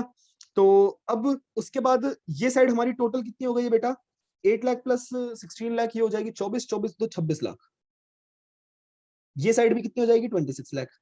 असेट्स नहीं दे रखे यार, एक सेकंड कोई दिक्कत है क्या, अरे एक गलती हो गई मुझसे, ज्यादा एक्साइटेड हो गया, एक मिनट रुको जरा देखना। आपको टोटल बोरोइंग्स दे रखे हैं 18 लाख। 18 लाख यार, नहीं एक्साइटेड क्या, सही तो था सब कुछ, वो करंट लाइबिलिटी अलग से दे रखी थी, हमें उससे मतलब ही नहीं था। हाँ सब सही है, सब सही है, आई एम सॉरी। ये अदर करंट लाइबिलिटीज दे रखी है 6 लाख की बेटा, मुझे यहाँ पर मतलब नहीं है, टोटल असेट्स के लिए सिर्फ जरूरत होगी, ये अगर मैं माइनस कर दूं लास्ट में 6 लाख आ जाएगा सिर्फ करंट लाइबिलिटीज के नाम का। तो अब अगर 6 लाख को प्लस करोगे तो 32 लाख आ जाएगा, तो ये साइड भी आपकी कितनी हो जाएगी, 32 लाख। यानी कि टोटल असेट जो है, टोटल असेट हमारी कितनी आ गई, 32 लाख, और जो डेप्ट है हमारा वो कितना दे रखा है, 16 लाख। तो आपका कितना हो जाएगा टोटल असेट्स टू डेप्ट रेशियो, 32 अपॉन में 16 लाख, काटोगे 2:1, खत्म। बस अब आओ जरा अगला, अगला हमारा जो फॉर्मूला है प्रोप्राइटरी रेशियो है, पर मैं पहले इंटरेस्ट कवरेज रेशियो कराऊंगा, ठीक है ना। इंटरेस्ट कवरेज रेशियो थोड़ा सा आपको लगेगा टेढ़ा है सर, बट कुछ नहीं है यार, आसान सा है, जरा समझना। इंटरेस्ट कवरेज रेशियो का फॉर्मूला क्या है, पहले तो ईबीआईटी। ईबीआईटी क्या होता है, आपने बिजनेस में पढ़ी होगी, तो बिजनेस में वाली चीज दे रखी है, ठीक है ना, earning before interest and tax, यानी कि वो अर्निंग, या मैं बोलूं earning before interest and tax, या प्रॉफिट, या फिर profit before interest and tax, one and the same thing है। यानी कि वो प्रॉफिट या वो अर्निंग जिसमें से इंटरेस्ट ऑन डेप्ट या लॉन्ग टर्म डेप्ट माइनस नहीं हुआ है और टैक्स भी माइनस नहीं हुआ है, मतलब इनके माइनस होने से पहले जितना अर्निंग हमारे पास है वो ईबीआईटी हो जाता है, ठीक है ना। उसके बाद अपॉन में इंटरेस्ट ऑन लॉन्ग टर्म डेप्ट, ये फॉर्मूला है, ठीक है ना, लॉन्ग टर्म डेप्ट पे लगने वाला इंटरेस्ट। और लॉन्ग टर्म डेप्ट कौन से होते हैं, डिबेंचर्स हो गए, कोई आपने बैंक लोन ले रखा है, उसके आगे उसकी परसेंटेज दे रखी है कि कितने परसेंट लोन है, कितने परसेंट इंटरेस्ट लगना है, आप वहां से इसे निकाल सकते हैं। अब क्वेश्चन में प्रॉब्लम क्या होगी, सर इतना आसान है तो सब कुछ दे रखा होगा, ऐसा नहीं होगा। क्वेश्चन में क्या होगा, क्वेश्चन में आपको अर्निंग आफ्टर टैक्स दे रखा होगा, मोस्टली 90% चांसेस, 95% चांसेस है कि अर्निंग आफ्टर टैक्स दे रखा होगा। अब अर्निंग आफ्टर टैक्स दे रखा होगा, पर फॉर्मूले में तो आपको ईबीआईटी चाहिए, तो ईबीआईटी को कैसे निकालेंगे अगर ईएटी दे रखा है, तो इसके लिए मैंने एक फॉर्मूला बना रखा है, ये देखो, जितना भी ईएटी दे रखा है अपॉन में 1 माइनस टैक्स रेट कर दो, फिर प्लस कर देना इंटरेस्ट ऑन लॉन्ग टर्म डेप्ट, और जो ये इंटरेस्ट आपने प्लस किया है इसी से आपको अल्टीमेटली डिवाइड भी करना है यहाँ पे। अगर आपने ये कर लिया तो आपका आंसर आ जाएगा। फटाफट पॉज करो, लर्न करो, उसके बाद क्वेश्चन करना है, धोखा नहीं देना यार, गलती आ जाएगी मार्क्स कट जाएंगे, ठीक है ना। पॉज करो, लर्न करो पहले, ठीक है ना, बात के लिए नहीं टालना, फिर उसका क्वेश्चन करेंगे। आओ जी इधर देखो, हाँ question, as promised Prakash limited has a term loan, 10 lakh का टर्म लोन है, ओके सर 10 लाख का लोन है, अच्छी बात है। अच्छा इंटरेस्ट ऑन लोन कितना दे रखा है इस लोन पे, 1,25,000, ये हुई काम की बात। तो इंटरेस्ट ऑन लॉन्ग टर्म या term loan, long term loan हमें दे रखा है 1,25,000, सर ये ना हमें डिनोमिनेटर तो पता चल गया, अब न्यूमरेटर का क्या करें, EBIT, net profit before interest and tax, अरे बेकार क्वेश्चन, ईबीआईटी आपको ऑलरेडी निकला निकला है दे रखा है। ईबीआईटी देखो, net profit, profit before interest and tax बोलूं या net profit before interest and tax बोलूं, earning before interest and tax बोलूं, before interest and tax is important, बाकी नाम अर्निंग बोल रहे हो, प्रॉफिट बोल रहे हो, नेट प्रॉफिट बोल रहे हो, one and the same thing है। ये आपको कितना दे रखा है, ये दे रखा है 5 लाख, कुछ नहीं करना यार, 5 लाख अपॉन में 1,25 कर दो, आंसर आ गया। क्या लाइफ इतनी आसान है, नहीं है। लाइफ ये वाली है जिसके लिए मैंने वो वाला फॉर्मूला लगवाया था, वो जो फॉर्मूला बनवाया है, देखना आपको दे रखा है नेट प्रॉफिट आफ्टर टैक्स, यानी कि अर्निंग आफ्टर टैक्स बोल दो, कितना 1,20,000 दे रखा था। फिर आपको 12% लॉन्ग टर्म डेब्ट दे रखा था 20 लाख रुपीस का, अब 12% लॉन्ग टर्म डेप्ट आपको बोल रखा है, यानी कि 20 लाख का 12% निकालेंगे क्योंकि तभी इंटरेस्ट आएगा। तो देखो इंटरेस्ट कितना आएगा, 20 लाख का आपने कर दिया 12%, इसे आप सॉल्व करोगे तो 2,40,000 आ जाएगा, ठीक है ना, इंटरेस्ट ऑन लॉन्ग टर्म डेप्ट। फिर टैक्स रेट दे रखा है 40%। सर काम आएगा? सर आपने कहा था ईबीआईटी निकालना है, लो जी निकाल लो। फॉर्मूला था अर्निंग आफ्टर टैक्स अपॉन में 1 माइनस टैक्स रेट, फिर ब्रैकेट क्लोज, फिर plus interest. Earning after tax आपको कितना दे रखा है, 1,20,000 अपॉन में 1 माइनस टैक्स रेट कितना दे रखा है, 40%।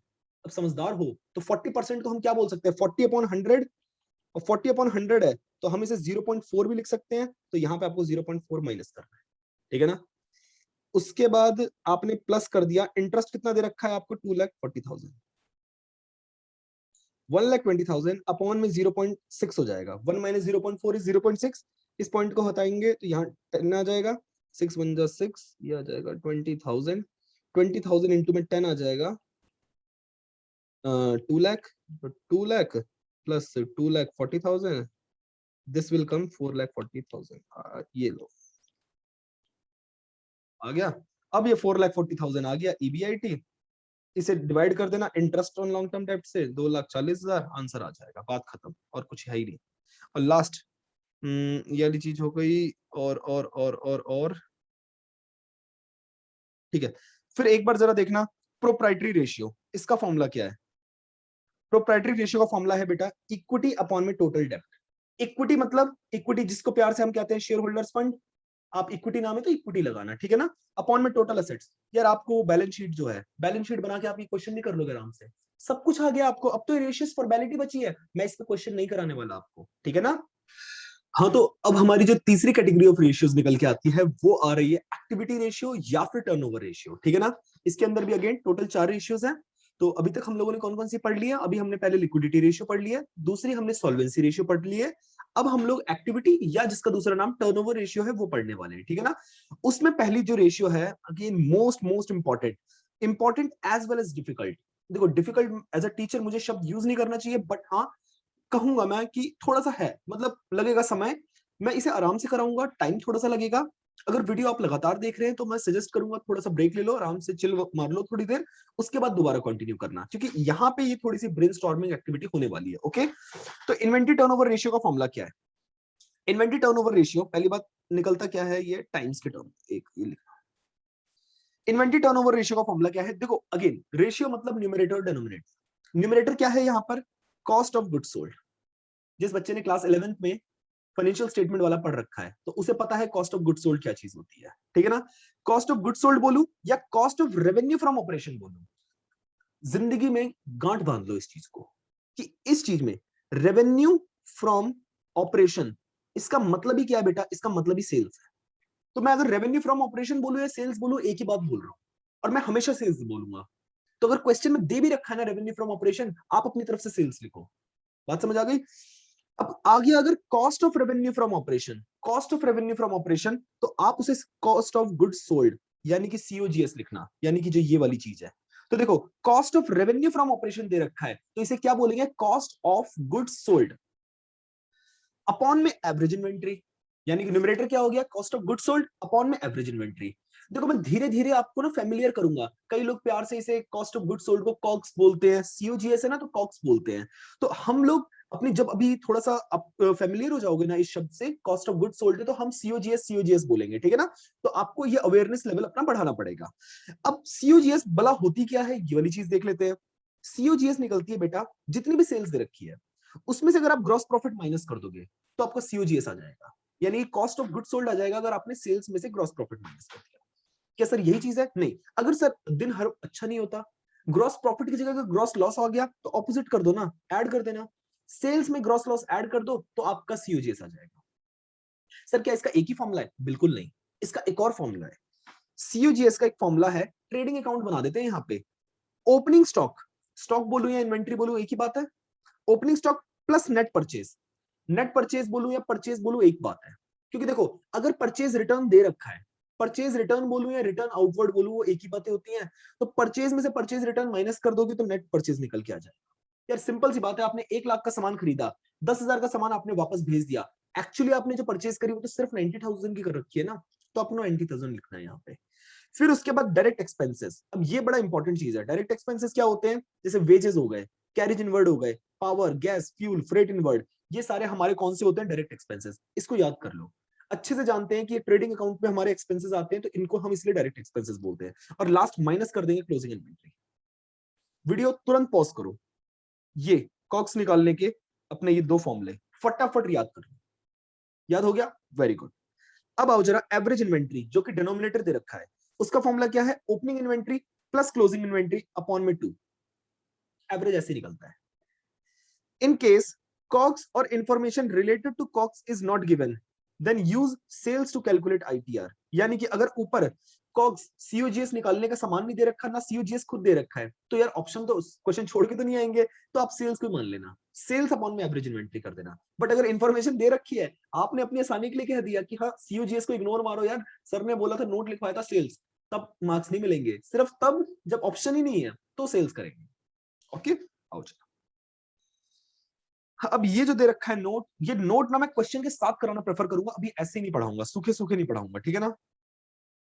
आओ जरा क्वेश्चन देखते हैं क्या है, इसमें लगाएंगे टाइम, क्योंकि ये अगर हो गया ना तो आपका ट्रेड रिसीवेबल टर्नओवर रेशियो और ट्रेड पेबल टर्नओवर रेशियो में बहुत हेल्प मिलेगी, ठीक है ना। इन्वेंट्री टर्नओवर रेशियो निकालना है, आपको क्या दे रखा है, opening inventory, purchase, carriage inward, ये सारी चीजें दे रखी है। सर आपने सीओजीएस का एक फॉर्मूला बताया था, opening inventory 30,000 plus purchase purchase purchase purchase plus purchase यानी कि 69,000 प्लस कोई डायरेक्ट एक्सपेंस दे रखे हैं, हाँ कैरेज इनवर्ड दे रखे हैं 3,000 के, वेजेस दे रखे हैं 4,500 और फ्रेट इनवर्ड दे रखे हैं 5,000। फ्रेट आउटवर्ड दे रखे हैं, freight outward is not a direct expense, it is an indirect expense, freight inward is a direct expense. ये बात याद रखनी है। तो 4,500 प्लस 3,000 7,500 हो जाएगा, और माइनस कर देंगे इसमें से क्लोजिंग इन्वेंट्री विच इज 9,000, आपका सीओजीएस आ जाएगा। और आपको फिर एवरेज इन्वेंट्री निकालनी है, तो एवरेज इन्वेंट्री आप कैसे निकालोगे बेटा, ओपनिंग इन्वेंट्री आपको कितनी दे रखी है 30,000, 30,000 प्लस 9,000, 30,000 प्लस 9,000 अपॉन में 2, ये आ जाएगा 19,500, रियली, हाँ 19,500। कॉग्स को और एवरेज इन्वेंट्री को डिवाइड कर देना, आंसर आ जाएगा। क्वेश्चन नहीं आएगा पेपर में कदापि। फिर cost of revenue from operation है, cost of goods sold 3 lakh दे रखा है, परचेज 3,30,000 दे रखी है, और ओपनिंग इन्वेंट्री दे रखी है 60,000। भाई ये आ गई बड़ी दिक्कत वाली बात कि अब हमें तो क्या करना है, हमें यहाँ पर निकालना है हमारा एवरेज इन्वेंट्री। क्योंकि देखो ये क्वेश्चन इंपॉर्टेंट क्या बोलूं, मतलब थोड़ा सा ट्रिकी है, मजा आएगा इसे करने में। सीओजीएस अपॉन में एवरेज इन्वेंट्री होता है फॉर्मूला। एवरेज इन्वेंट्री के लिए जरूरी क्या है, ओपनिंग इन्वेंट्री और क्लोजिंग इन्वेंट्री दोनों पता होना, क्योंकि ओपनिंग प्लस क्लोजिंग अपॉन में 2 इज एवरेज इन्वेंट्री। अब जरा देखना, आपको सीओजीएस दे रखा है, सीओजीएस का फॉर्मूला क्या था, सीओजीएस का फॉर्मूला था opening plus purchase minus closing. Direct expense नहीं दे रखा है तो उसको इग्नोर करेंगे, ठीक है ना, कहीं डायरेक्ट एक्सपेंस के पीछे पड़ जाओ आप लोग। सीओजीएस कितना दे रखा है आपको, 3 लाख दे रखा है, सीओजीएस की जगह 3 लाख लिख दिया। ओपनिंग कितना दे रखा है, ओपनिंग 60,000 दे रखा है, प्लस परचेज कितना दे रखा है, परचेज दे रखा है 3,30,000, माइनस कर देना क्लोजिंग, यहां से क्लोजिंग की वैल्यू आ जाएगी। क्लोजिंग पता है, ओपनिंग पता है, एवरेज इन्वेंट्री निकाल लो, ज्यादा टाइम वेस्ट नहीं करना इसमें। ओपनिंग इन्वेंट्री दे रखी 29, परचेज दे रखी 242, सेल्स दे रखी 320 और जीपी दे रखी है 25% ऑन सेल्स। या ये हुई ना बात। ग्रॉस प्रॉफिट कितना दे रखा है, 25% ऑन सेल्स, यानी कि जितनी सेल्स है उसका 25%। सेल्स कितनी है 3,20,000, इनटू में इसका 25% कर दो, आ जाएगी 80,000। अब जीपी क्यों निकाला हमने, सीओजीएस निकालने के लिए।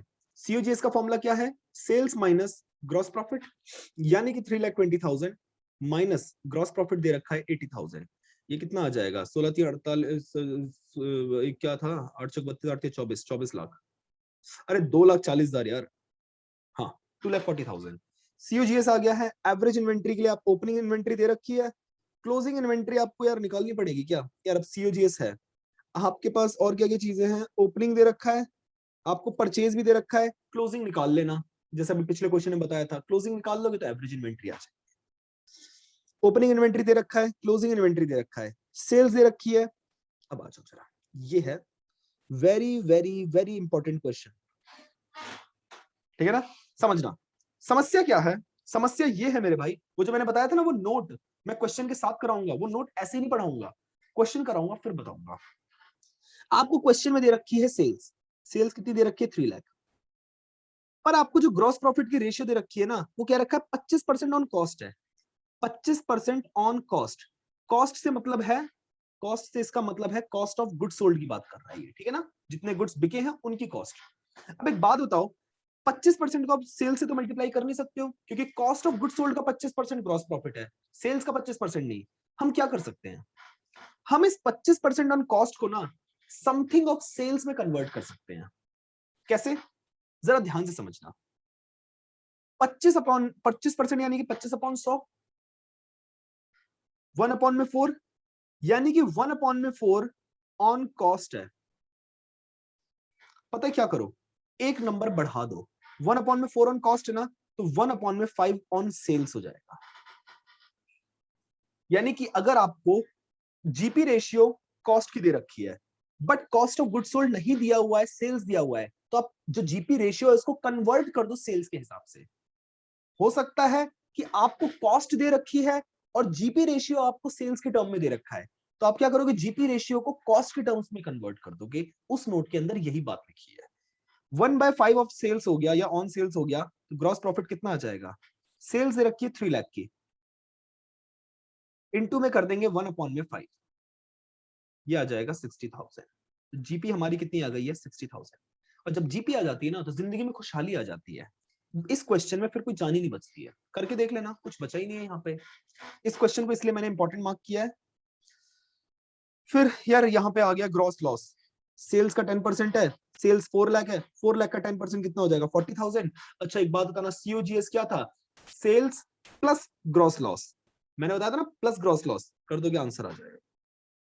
ये आप सेल्फ करना। Closing excess of closing inventory over opening inventory 20,000 दे रखा है। अब ये क्या चीज है, अब देखो मैं आपको दिखाता हूं।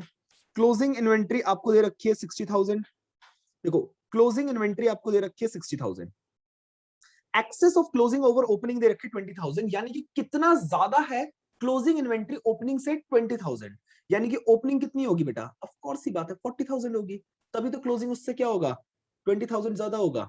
बात खत्म, क्वेश्चन में और कुछ जान नहीं है इसके। अब क्या है क्वेश्चन में, यार ये क्वेश्चन कुछ है क्या, दम है इसमें। इन्वेंटरी इन द बिगिनिंग, ये देखते हैं, थोड़ा सा सही लगा मुझे तो।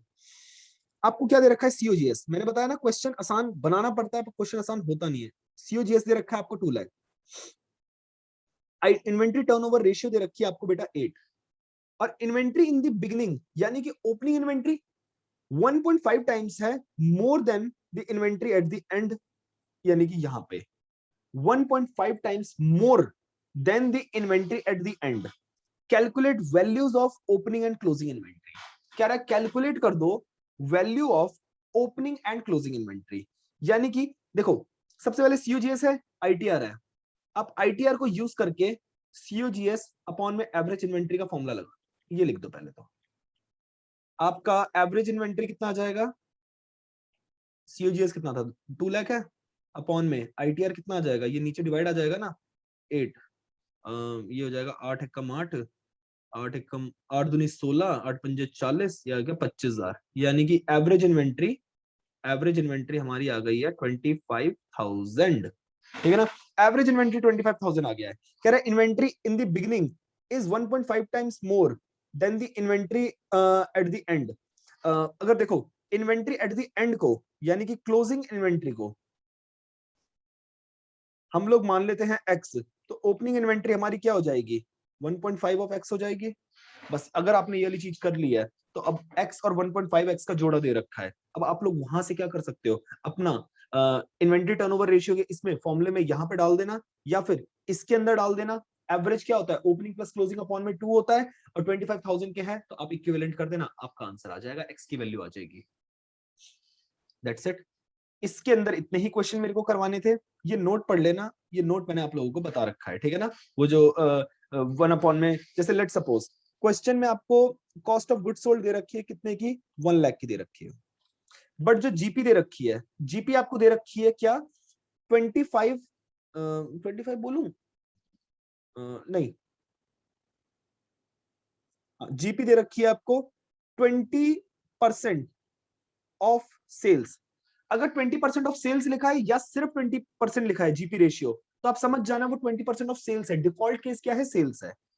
अब आपको 20% ऑफ सेल्स अगर दे रखा है, तो आपको दिक्कत वाली बात है कि सेल्स से मल्टीप्लाई करना है 20%, और दे कॉस्ट रखा है, तो आप क्या करोगे, 20% यानी कि 20/100, यानी कि 1/5, 1/5 ऑफ सेल्स हो जाएगा।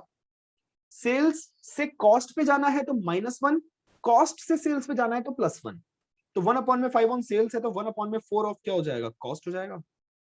यानी कि जीपी कितनी आ जाएगी, 1 लाख का 1/4 निकाल देना, यानी कि 25,000, दैट्स इट, आपका ग्रॉस प्रॉफिट आ गया, ठीक है ना। अब आइए अगला रेशियो क्या है, अगला रेशियो है trade receivable turnover ratio.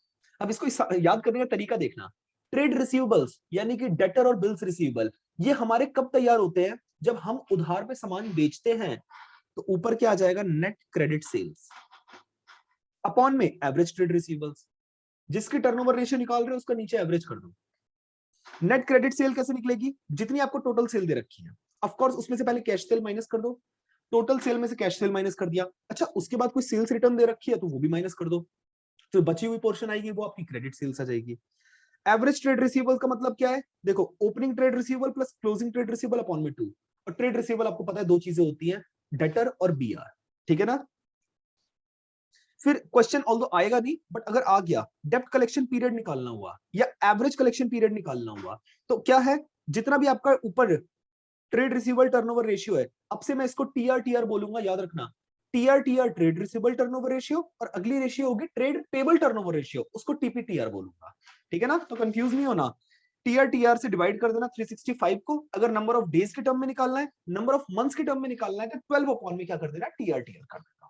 Question देखेगा इसके, हे राधे, जरा देखना, क्रेडिट रेवेन्यू फ्रॉम ऑपरेशन, यानी कि आपको क्रेडिट सेल दे रखी है, क्रेडिट सेल दे रखी है आपको कितनी, 6 लाख, डेटर दे रखे हैं और बिल्स रिसीवेबल दे रखे हैं at the year and 60,000 and 40,000 respectively, 60,000 and 20,000 respectively, यानी कि आपको एवरेज का तो कोई सीन ही नहीं दे रखा, ओपनिंग नहीं दे रखा। अब जो चीज दे नहीं रखी तो क्या उसके लिए जान दे दे, क्या नहीं देनी, आपको अगर नहीं दे रखा ओपनिंग तो इग्नोर मारो। इस क्वेश्चन को यहाँ पे करवाने का पर्पस ही यही है कि आप कहीं इस तलाश में हो रहे, सर ने तो ओपनिंग बोला था और एवरेज बोला था, और एवरेज के लिए ओपनिंग भी चाहिए, कहीं ओपनिंग निकालने के लिए कुछ सामान दे रखा है और आपने छोड़ दिया वाला क्वेश्चन, ये काम नहीं करना, नहीं दे रखा इग्नोर, सिर्फ क्या करना है, 6 लाख अपॉन में जो भी दे रखे हैं, 60,000 प्लस 40,000 हो जाएगा 1 लाख, आंसर कितना आ गया, 6। और ये आता है टाइम्स के टर्म में, जितनी भी टर्नओवर रेशियो होंगी वो टाइम्स के टर्म में आएंगे, ठीक है ना। और एवरेज कलेक्शन पीरियड कितना होगा, मंथ्स के टर्म में निकालना है, तो देखो 12 अपॉन में जितना आपका टीआर आया है, और डेज में निकालना है तो 365 अपॉन में जितना टीआर आया है। फिर ये देखो ट्रेड रिसीवेबल टर्नओवर रेशियो आप जरा निकाल लेना, कैसे, टोटल सेल दे रखी है और कैश सेल दे रखी है, तो क्रेडिट सेल कितनी आ जाएगी, टोटल सेल में से माइनस कर देना कैश वाली सेल, तो क्रेडिट सेल आ जाएगी, यानी कि 2 लाख में से माइनस कर देना 40,000, तो 1,60,000 की आपकी नेट क्रेडिट सेल आ गई, अपॉन में एवरेज ट्रेड रिसीवेबल्स, डेटर दे रखे हैं, ओपनिंग प्लस क्लोजिंग अपॉन में 2 कर देना, आंसर आ जाएगा। भैया बहुत आसान है तो। अच्छा एक लाइन यहाँ पे देखो, प्रोविजन फॉर डाउटफुल डेब्ट दे रखा है, कंफ्यूज करने के लिए, प्रोविजन फॉर डाउटफुल डेब्ट is not deducted from trade receivable to calculate trade receivable turnover ratio, ये बात याद रखनी है, ठीक है ना। फिर उसके बाद आओ जरा, अब थोड़े से मैच्योर क्वेश्चंस आ रहे हैं, this is important question for exam, ठीक है ना। जरा देखिए क्वेश्चन क्या है, क्लोजिंग डेटर्स दे रखे हैं 40,000 और नेट क्रेडिट सेल्स कितनी दे रखी है, 25% ऑफ नेट कैश सेल, ये रिलेशन बहुत इंपॉर्टेंट है, नेट क्रेडिट सेल 25% है किसके, नेट कैश सेल के, और टोटल सेल्स कितनी है, टोटल नेट सेल्स कितनी दे रखी है, 150, यानी कि देखो टोटल सेल्स आपको दे रखी है बेटा 1,50,000, और क्या क्या रखा है कि जो क्रेडिट सेल है क्रेडिट सेल है वो 25% है कैश सेल के। 25% ऑफ कैश सेल्स। अब जरा सोचिए, अगर मैं आपको एक बात बताऊं कि क्रेडिट सेल 25% है कैश सेल के, और टोटल सेल कैसे तैयार होती है, cash sale plus credit sale is equal to total sale होती है, यानी कि 1,50,000 के इक्वल होगी। कैश सेल, अब देखो, कैश सेल की जगह कैश सेल लिखो, कैश सेल की जगह कैश सेल लिखो, प्लस अब क्रेडिट सेल की जगह क्या लिख दोगे, आप इसको लिख देना, क्योंकि अगर दो अननोन टर्म हुई तो एक भी नहीं निकल पाएगी, तो हमें एक अननोन टर्म की टर्म्स में निकालना है, यानी कि 25% of cash sale is equal to 1,50,000।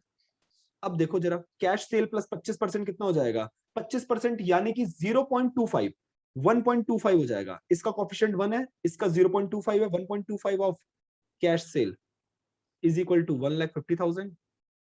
तो कैश सेल आपकी आ जाएगी बेटा 1,50,000 अपॉन में 1.25। अरे यार, अब ये कैलकुलेशन कौन करेगा, तो देखो जरा एक बार, कॉन्फिडेंस मुझे लग रहा है ज्यादा ही हो रहा है, और ये गलती हो जाएगी। 1.125 है ना, 125, एक मिनट, एक्सक्यूज मी।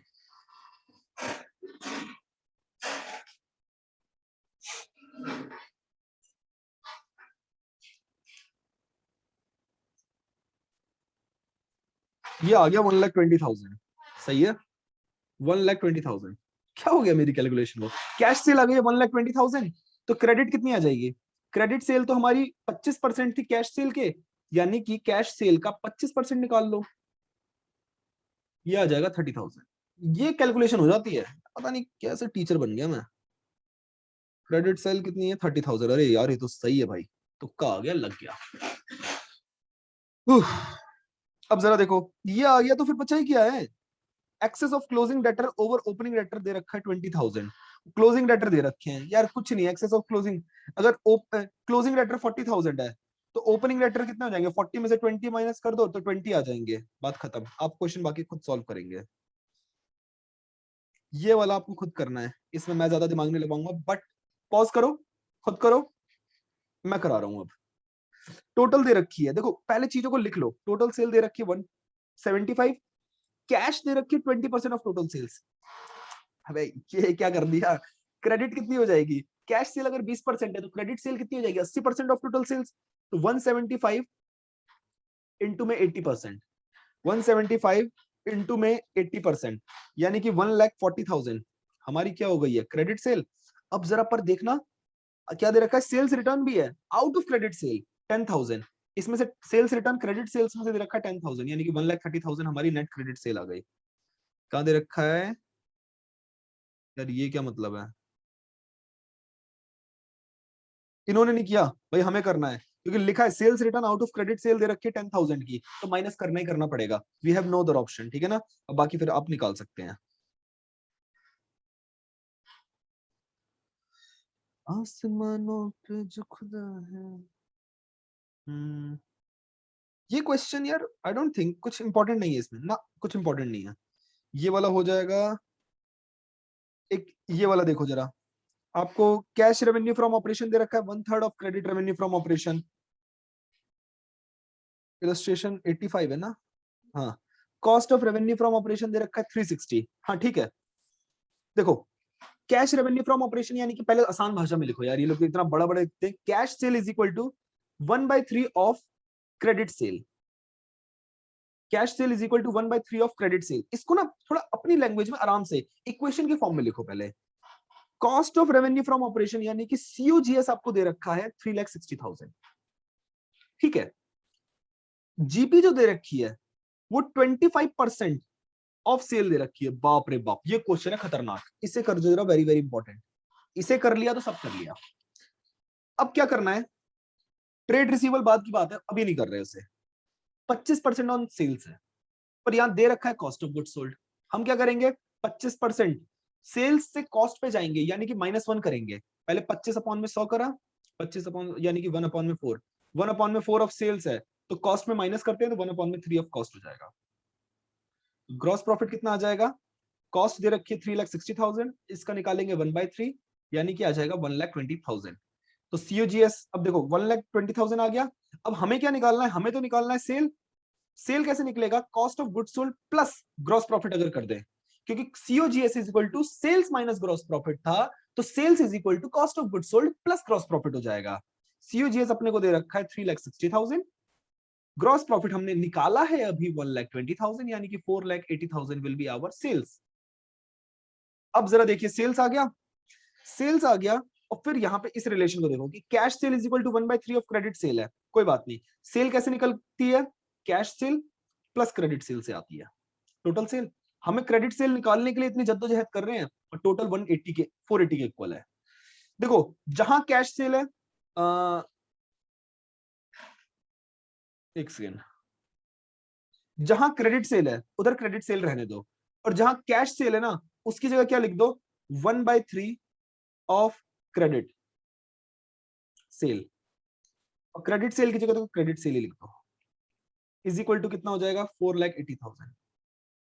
अब आप क्या कर सकते हो, आप एलसीएम ले लो, 1/3 इंटू में क्रेडिट सेल है ना, तो 1/3 प्लस क्रेडिट सेल है, टोटल आपने एलसीएम ले लिया ये, तो credit plus free credit is equal to 480 into में 3, ये आ जाएगा 14,40,000। 4 क्रेडिट, क्रेडिट मतलब क्रेडिट सेल 14,40,000 अपॉन में ये क्रेडिट आ जाएगा 14,40,000 अपॉन में 4, ये आ गया 3,60,000। आप भी साथ के साथ चेक करना, 3,60,000 आ गया क्या, अरे भाई बिल्कुल आ गया, चेक कर लो, बस खत्म है। अब क्या करना, फिर trade receivables at the end 3 times दे रखे हैं than of the beginning. Beginning में अगर आपने x है तो क्लोजिंग में कितना हो जाएगा, 3x हो जाएगा। यार सिंपल सी बात है कि ओपनिंग का जितना है उसका 3 टाइम्स है क्लोजिंग का, यानी कि अगर ओपनिंग x है तो वो क्लोजिंग 3x हो जाएगा। मैं नहीं करा रहा यार, बेकार क्वेश्चन है ये। अब प्लीज इसके बाकी के क्वेश्चन आप अपने आप प्रैक्टिस करेंगे, आई डोंट थिंक आपको कहीं भी कोई दिक्कत आने वाली है, ठीक है ना। अब जरा देखना ट्रेड पेबल टर्नओवर रेशियो क्या है। बिल्कुल, अब ट्रेड पेबल्स कब तैयार होते हैं, जब हम लोग क्रेडिट परचेज करते हैं, सामान उधार पे खरीदते हैं, यानी कि नेट क्रेडिट परचेज अपॉन में average trade payables. Trade payable turnover ratio है तो अपॉन में क्या हो जाएगा, एवरेज ट्रेड पेबल्स हो जाएगा। फिर एवरेज पेमेंट पीरियड कैसे निकलेगा, वही टीपीआर टीआर से डिवाइड कर देना है। ट्रेड रिसीवेबल टर्नओवर रेशियो को टीआर बोलते हैं, ट्रेड पेबल टर्नओवर रेशियो को टीपीटीआर बोलेंगे, ठीक है ना। क्वेश्चन इसमें कुछ नायाब नहीं होना, जिसने वो कर लिया ना उसको ये आसानी से हो जाएगा। मैं दिखाऊं एक बार, तो आपकी भलाई के लिए थोड़ा सा ये वाला क्वेश्चन करा रहा हूँ, थोड़ा सा मेच्योर क्वेश्चन, अच्छा question. Cash purchase 25% of total purchase है, तो ऐसे इक्वेशन फॉर्म में लिखो ना आराम से, cash purchase is equal to 25% of total purchase, ठीक है जी। फिर रेवेन्यू फ्रॉम ऑपरेशन, ना ना ना हमने सर सीखा सेल्स, सेल्स कितना दे रखा है 10 लाख, जीपी कितना दे रखा है 25% ऑन सेल्स, भला हो कुछ चेंज नहीं करना पड़ेगा, ये भी सेल्स दे रखा है, यहां भी सेल्स दे रखा है। ओपनिंग इन्वेंट्री दे रखी है, अच्छा ये अभी बात की बात है, अभी हमारा मैटर ये नहीं है, हमें क्या करना है, हमें अभी पहले निकालना है net credit sale, net credit sale sorry net credit purchase निकालनी है हमें, दिस इज हमारा क्वेश्चन। अब जरा मुझे एक बात बताओ, मैं सोच तो रहा हूं, हाँ पहले आप एक काम करो, सेल्स और ग्रॉस प्रॉफिट, आप पहले ग्रॉस प्रॉफिट निकालो। ग्रॉस प्रॉफिट था 25% ऑफ सेल्स, यानी कि 10 लाख का 25%, यानी कि 2,50,000 ग्रॉस प्रॉफिट आ गया। यहां से आ जाएगा सीओजीएस, सीओजीएस क्या आएगा, सेल्स माइनस ग्रॉस प्रॉफिट, यानी कि 10 लाख में से आपने माइनस कर दिया 2,50,000, ये आ जाएगा 7,50,000 हमारा सीओजीएस। लो जी, अब सीओजीएस है, हमें निकालना क्या, परचेज निकालना है, तो जरा देखना सीओजीएस का ही आप दूसरा फॉर्मूला लगाओ, ओपनिंग स्टॉक या inventory plus purchase minus closing inventory, closing inventory या स्टॉक बोलो, डायरेक्ट एक्सपेंस अगर दे रखा है तो उसको लेंगे, नहीं तो इग्नोर मारेंगे।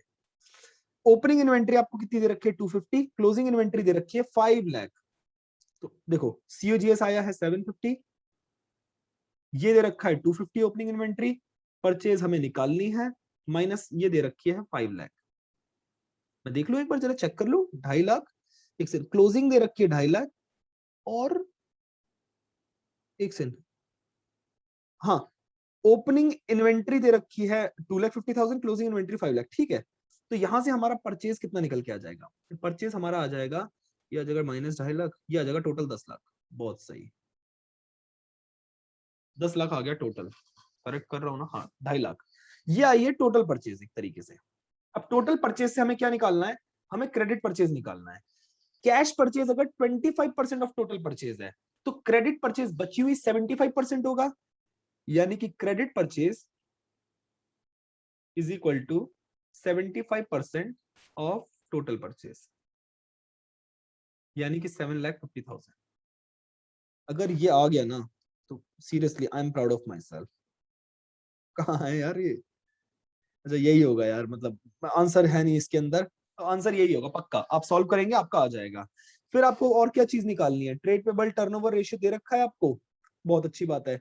आपको क्लोजिंग ट्रेड पेबल्स भी दे रखा है, आपको ओपनिंग और क्लोजिंग के बीच का रिलेशन दे रखा है। यार ये तो बेसिक क्वेश्चन पहले भी कर चुके हैं इस तरह के, और कुछ नहीं करना है इसके अंदर। बाकी क्वेश्चंस आप अपने आप आराम से कर सकते हैं बुक में, जो रेफरेंस बुक फॉलो कर रहे हो। अगर इतने क्वेश्चन आपने शिद्दत से कर लिए ना, कोई भी क्वेश्चन उठा लेना, आपको आता होगा वाला क्वेश्चन, ठीक है ना? थोड़ी सी बुद्धि लगानी है, बाकी अगर बाई चांस ना आए, आई डोंट प्रमोट, बट नीचे आंसर देख लेना, आपको वहां से इंस्पिरेशन मिल जाएगी। ये मत करना कि आंसर देख के करना, ठीक है ना? आप थोड़ा सा अपने हिसाब से पहले कोशिश करना, फिर देखना आपने कहाँ पे नेटवर्किंग गलतियां कहाँ पे की है, तो आपको वहां से पता चल जाएगा, ठीक है ना? फिर उसके बाद अगली चीज क्या है? Working capital turnover ratio. अरे भाई इतना बकवास, एक तो इंपॉर्टेंट नहीं है। वर्किंग कैपिटल टर्नओवर रेशियो का फॉर्मूला क्या है? अब यहाँ पे एवरेज वर्किंग कैपिटल जैसी कोई चीज होती नहीं है। फॉर्मूला है सेल्स अपॉन में वर्किंग कैपिटल। वर्किंग कैपिटल आपको पता ही है, current asset minus current liability. अगर क्वेश्चन में सर सेल्स नहीं दे रखी तो क्या बर्बाद हो गए हम? ना, सेल्स नहीं दे रखी तो सीओजीएस ले लो, ठीक है ना? फॉर्मूला क्या है? आपको लगता है मेरे को कराने की जरूरत है इससे? करंट एसेट दे रखे, करंट लाइबिलिटीज दे रखे हैं, current asset minus current liability करी, वर्किंग कैपिटल आ गया, सुपर। फिर आपको क्या करना है? आपको सेल्स दे रखी है, क्रेडिट दे रखी है 24 लाख, और कैश दे रखी है 5,20,000, और सेल्स रिटर्न दे रखी है 40,000। हमें तो नेट सेल्स लेनी होती है ना, तो टोटल सेल्स में से सेल्स रिटर्न माइनस कर देना, नेट सेल्स आ जाएगी, और आप सॉल्व कर देना, आंसर आ जाएगा। दैट्स इट, इसके अंदर सिर्फ ये है। अब हमारी लास्ट रेशियो की कैटेगरी कौन सी बची है? हमारी बची है प्रॉफिटेबिलिटी रेशियो। इसमें टोटल 5 रेशियोज हैं, लेकिन थोड़ा सा टाइम लगना है, मतलब जिसने इतना कर लिया ना, थोड़ा सा 20-25 मिनट और बैठ जाओ, खत्म है इस चैप्टर में, फिर और जान नहीं बची है। आप उसके बाद कहीं से भी कोई भी क्वेश्चन कर पाएंगे, ठीक है ना? And the first ratio is gross profit ratio. Gross profit ratio जरा समझना क्या चीज है हमारी। देखो, ग्रॉस प्रॉफिट रेशियो अभी आप लोगों ने पढ़ा है, वो जो हम लोगों ने सीओजीएस निकालने के लिए जीपी रेशियो दे रखी होती थी, जिसे हम सेल से मल्टीप्लाई करते थे in the default case, and कभी कभी सीओजीएस से मल्टीप्लाई करते थे। तो ग्रॉस प्रॉफिट रेशियो वहीं से डिराइव्ड है, that is gross profit upon में net sales into 100, that's it. देखो, जिस चीज की रेशियो है, ग्रॉस प्रॉफिट है तो ग्रॉस प्रॉफिट अपॉन में नेट सेल्स। अभी आगे ऑपरेटिंग प्रॉफिट आएगा तो ऑपरेटिंग प्रॉफिट अपॉन में नेट सेल्स, नेट प्रॉफिट आएगा तो नेट प्रॉफिट अपॉन में नेट सेल्स, दैट्स इट। इसी तरीके से चल रहा है यहाँ पे, ठीक है ना? अब जरा देखो, ग्रॉस प्रॉफिट कैसे निकालेंगे बता रखा है यार, सेल्स माइनस सीओजीएस। और सीओजीएस कैसे निकालना है वो already explained in ratio number 7, that is ITR. आओ जरा ग्रॉस प्रॉफिट का क्वेश्चन देख लेते हैं एक बार। फॉर्मेलिटी है, वैसे कुछ खास है नहीं इसमें कराने जैसा, बट चलो एक बार फिर भी करा देता हूँ, जो जो क्वेश्चन बन सकते हैं आपको। ये देखना, 2 अलग अलग सालों अननेसेसरी क्वेश्चन है, तो बिल्कुल बेकार। रेवेन्यू फ्रॉम ऑपरेशन 6 लाख, और वही वाली चीज है भाई, रेवेन्यू फ्रॉम ऑपरेशन यानी कि सेल्स। सेल्स आपको क्वेश्चन में दे रखी है 6 लाख, और जीपी कितनी दे रखी है? 25% ऑन कॉस्ट। देखो, जब भी मैं ये थोड़ा सा अपना वॉइस मॉड्यूलेशन कर रहा हूं ना, तो बेटा समझ जाना, वहां पे आपको ध्यान रखना है एग्जाम के टाइम पे भी, ठीक है ना? मेरी आवाज गूंजनी चाहिए। जीपी दे रखी है 25% ऑन कॉस्ट, बट यहाँ पे हमें कॉस्ट मतलब कॉस्ट ऑफ गुड्स सोल्ड। यहाँ क्या दे रखा है? यहाँ दे रखा है सेल्स। कॉस्ट से अब सेल्स पे जाना है, यानी कि +1 कर देंगे। 25 अपॉन में 100, यानी कि 1 अपॉन में 4। 1 अपॉन में 4 ऑफ कॉस्ट है, तो 1 अपॉन में 5 ऑफ क्या हो जाएगा? सेल्स। यानी कि gross profit will be 6 lakh into में 1 अपॉन में 5, दैट इज 1,20,000। ग्रॉस प्रॉफिट आ गया। अब ग्रॉस प्रॉफिट अपॉन में सेल्स कर देना, इनटू 100 कर देना, दैट्स इट। फिर अगली चीज क्या है? कैश सेल दे रखी है 25% ऑफ टोटल सेल्स, फिर परचेज दे रखी है, फिर क्रेडिट सेल दे रखी है, और फिर excess of closing inventory over opening inventory. भाई ये है बढ़िया वाली चीज। अब जरा समझना क्या है आपको। यहाँ पे चाहिए क्या है? जीपी रेशियो के लिए जीपी चाहिए। जीपी निकालने का सामान दे रखा है क्या? ना जीपी दे रखा है, ना ही हमें खुल के इन्होंने सेल्स दे रखी है पूरी। अब हम करेंगे क्या, हम करेंगे क्रेडिट सेल दे रखा है ना यार, क्या करें, आ जाओ जरा। अब देखो, cash sale is equal to 25% of total sale है, तो मतलब क्रेडिट सेल कितनी होगी, credit sale is equal to total 100% होता है, 100 में 25 माइनस करा, यानी कि 75% ऑफ टोटल सेल हो जाएगा। पता नहीं इंक छोड़ रहा है बहुत ज्यादा।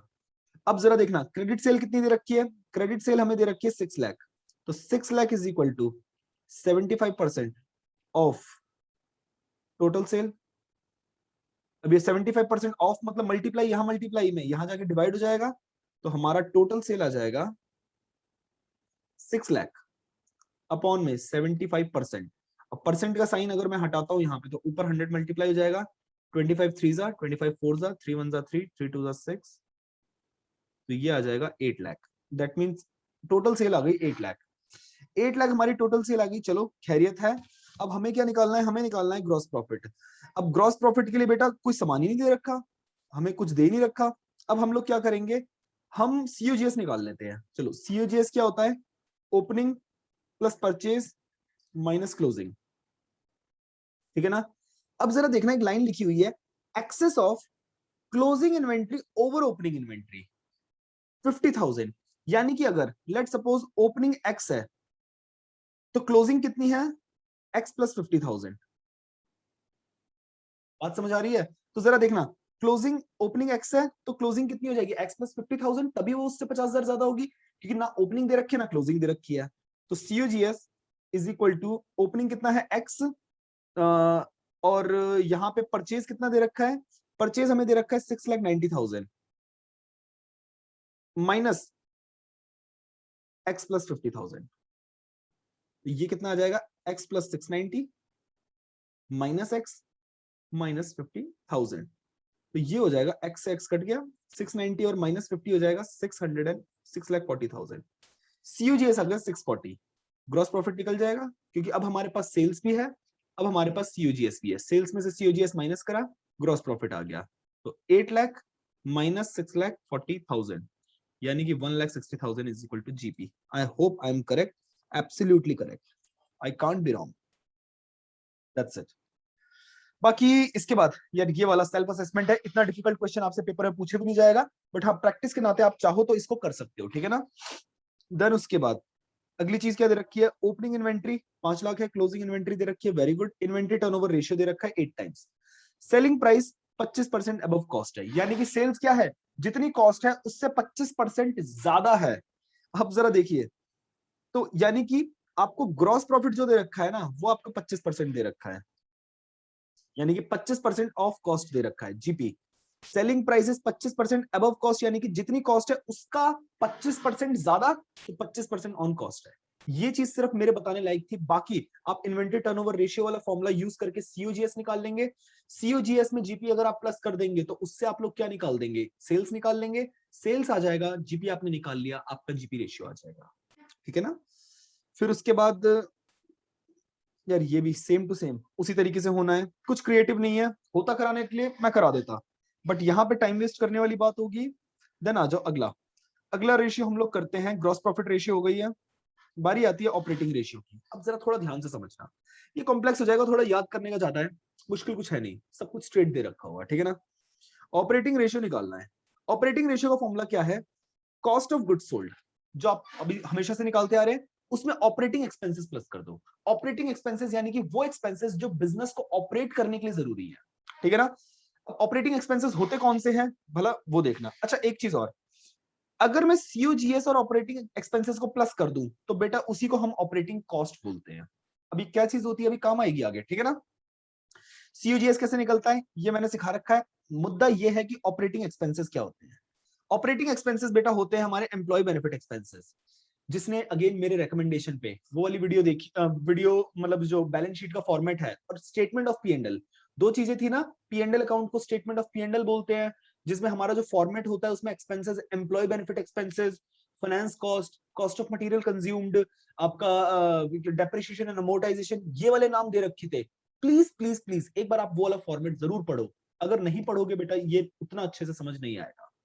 तो ऑपरेटिंग एक्सपेंसेस क्या है हमारे, employ benefit expenses, salary, wages, bonus, ये सब। डेप्रिसिएशन एंड अमोर्टाइजेशन एक्सपेंसेस और अदर एक्सपेंसेस। अदर एक्सपेंसेस में सारे एक्सपेंसेस ले लेना, सारे एक्सपेंसेस ऑपरेटिंग होते हैं, सिर्फ कौन से एक्सपेंसेस ऑपरेटिंग नहीं होते, जो नॉन ऑपरेटिंग होते हैं।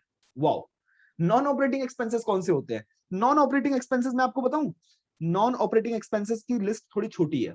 जैसे आपका interest on loan, interest on anything अगर आपने पे किया है ना, वो आपका नॉन ऑपरेटिंग है, ठीक है ना।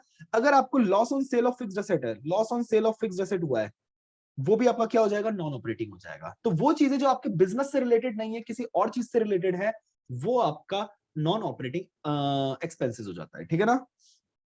और फिर क्या हो सकता है, office expenses, administrative expenses, selling and distribution expenses, employ benefit expenses, depreciation amortisation expenses, other expenses में बेटा हमारी ये सारी चीजें आ जाएंगी, ठीक है ना। तो आपको इस तरह का कोई भी एक्सपेंस का नाम नजर आए ना, समझ जाना ऑपरेटिंग एक्सपेंसेस है। सारे ऑपरेटिंग होते हैं, सिर्फ ये वाले छोड़ के नॉन ऑपरेटिंग होते हैं, ठीक है ना। ऑपरेटिंग कॉस्ट कैसे आएगा, ऑपरेटिंग कॉस्ट कुछ नहीं है, सीओजीएस प्लस जो ऑपरेटिंग एक्सपेंसेस मैंने यहां से बताए हैं आप लोगों को, यहां से लेके यहां तक, वो सारे आपके क्या हो जाएंगे, ऑपरेटिंग कॉस्ट। अब आइए, एक चीज आपके पेपर के लिए 1 नंबर का क्वेश्चन बन सकता है, ऑपरेटिंग रेशियो और ऑपरेटिंग प्रॉफिट रेशियो को प्लस कर दूंगा ना, तो वो 100 के इक्वल आएगा हमेशा, यानी कि 100% होगा। ये बात याद रखना। जरा देखो, अब क्वेश्चन अगर हम सॉल्व करें तो क्वेश्चन किस तरीके से आएगा। अब तो सिर्फ फॉर्मूला बता दिया, अब तो पुट करने वाली बात है भाई, और कुछ है ही नहीं इसके अंदर। ये दे रखा है ना, देखना जरा, cost of revenue from operation यानी कि सीओजीएस दे रखा है, प्लस ऑपरेटिंग एक्सपेंसेस, अरे वाह 40,000 भी दे रखे हैं, ऑपरेटिंग एक्सपेंसेस भी दे रखे हैं, अपॉन में सेल्स भी दे रखी है, बात खत्म। क्वेश्चन इससे सिंपल क्या पूछेंगे, सेल्स दे रखी है, सीओजीएस दे रखा है, ऑपरेटिंग कॉस्ट दे रखी है। ओ, ऑपरेटिंग कॉस्ट अगर दे रखी है तो इसको इग्नोर मार दो, इसका कोई काम नहीं है। ये सिर्फ तब काम आना था कि सीओजीएस में ऑपरेटिंग एक्सपेंस प्लस करेंगे तो ऑपरेटिंग कॉस्ट आएगा, बट यहां तो ऑपरेटिंग कॉस्ट ऑलरेडी दे रखा है, तो मतलब इसके अंदर सीओजीएस ऑलरेडी इंक्लूडेड है।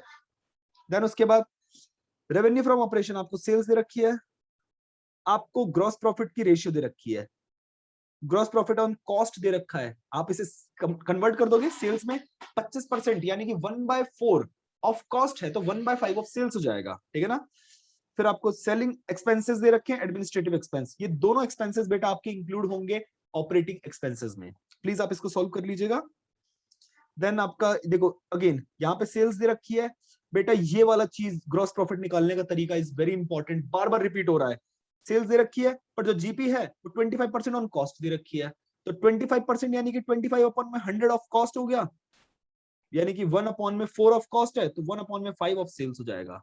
तो सेल्स 9 लाख का 1/5 निकाल देना, that will be your gross profit. और कुछ है ही नहीं इसके अंदर, ऑपरेटिंग एक्सपेंसेस आपको दे रखे हैं, तो आप क्या कर दोगे, ऑपरेटिंग एक्सपेंसेस प्लस जो ग्रॉस प्रॉफिट माइनस करने के बाद सीओजीएस आएगा उसे प्लस कर देना, ऑपरेटिंग कॉस्ट आ जाएगा, उन्हें डिवाइड कर देना, जो सेल्स दे रखी है 9 लाख उससे, आपका आंसर आ जाएगा। सिंपल है, आप इसे अपने आप करेंगे। अब देखिए जरा यहाँ पे अगली क्या है, अच्छा ऑपरेटिंग प्रॉफिट रेशियो है ना, हाँ आ जाओ। अगली रेशियो है हमारी बेटा ऑपरेटिंग प्रॉफिट रेशियो। जितने क्वेश्चंस मैंने करा रहे हैं ना, सिर्फ ये वाले कर लेना है, आपको ज्यादा दिमाग लगाने की जरूरत नहीं है, आपके लिए काफी रहेगा, ठीक है ना। ऑपरेटिंग प्रॉफिट रेशियो क्या है, ऑपरेटिंग प्रॉफिट अपॉन में नेट सेल्स। अभी तक देख रहे हो तीनों चीजों को हमने नेट सेल्स से डिवाइड किया है, कुछ भी नया चीज नहीं आई है, तीनों जो रेशियोज करिए नेट सेल्स डिनोमिनेटर होगा, और जिस चीज को निकाल रहे हैं ऑपरेटिंग प्रॉफिट रेशियो, तो ऑपरेटिंग प्रॉफिट अपॉन में नेट सेल्स, ग्रॉस प्रॉफिट निकाल रहे हैं तो ग्रॉस प्रॉफिट अपॉन में नेट सेल्स, ऑपरेटिंग रेशियो निकाल रहे हैं तो ऑपरेटिंग कॉस्ट अपॉन में नेट सेल्स, ठीक है। अब देखिए ऑपरेटिंग प्रॉफिट कैसे निकलेगा, तो देखो इसके दो तरीके हैं। अगर ग्रॉस प्रॉफिट है तो ग्रॉस प्रॉफिट में अदर ऑपरेटिंग इनकम आप ऐड कर देना और माइनस कर देना other operating expenses. Gross profit में अदर ऑपरेटिंग इनकम प्लस कर देना, माइनस कर देना अदर ऑपरेटिंग एक्सपेंसेस। और अगर नेट प्रॉफिट दे रखा है before tax, net profit before tax यानी कि ईबीटी या पीबीटी, प्रॉफिट बिफोर टैक्स, उसमें प्लस कर देने हैं नॉन ऑपरेटिंग एक्सपेंसेस, क्योंकि हम नीचे से ऊपर की तरफ आ रहे हैं, तो नॉन ऑपरेटिंग को प्लस कर देना है और नॉन ऑपरेटिंग इनकम्स को माइनस कर देना है। यानी कि इन दोनों को फॉर्मूले को जरा देख लेना। अब आपको कौन सा फॉर्मूला कब यूज करना है ये डिपेंड करेगा कि कौन सी इंफॉर्मेशन दे रखी है आपको क्वेश्चन में। अगर नेट प्रॉफिट दे रखा है आपको तो आप ये नीचे वाला यूज करोगे, ग्रॉस प्रॉफिट दे रखा है और रिलेटेड इंफॉर्मेशन दे रखी है तो ऊपर वाला यूज करना। और तीसरा आपको रेवेन्यू फ्रॉम ऑपरेशन में से ऑपरेटिंग कॉस्ट माइनस कर देना, तो ऑपरेटिंग प्रॉफिट आ जाएगा। बहुत सिंपल है और बहुत इंपॉर्टेंट भी है, ठीक है ना। अब देखो नॉन ऑपरेटिंग एक्सपेंसेस मैंने आपको बता दिए थे कौन कौन से हैं, ये जरा समझ के करना।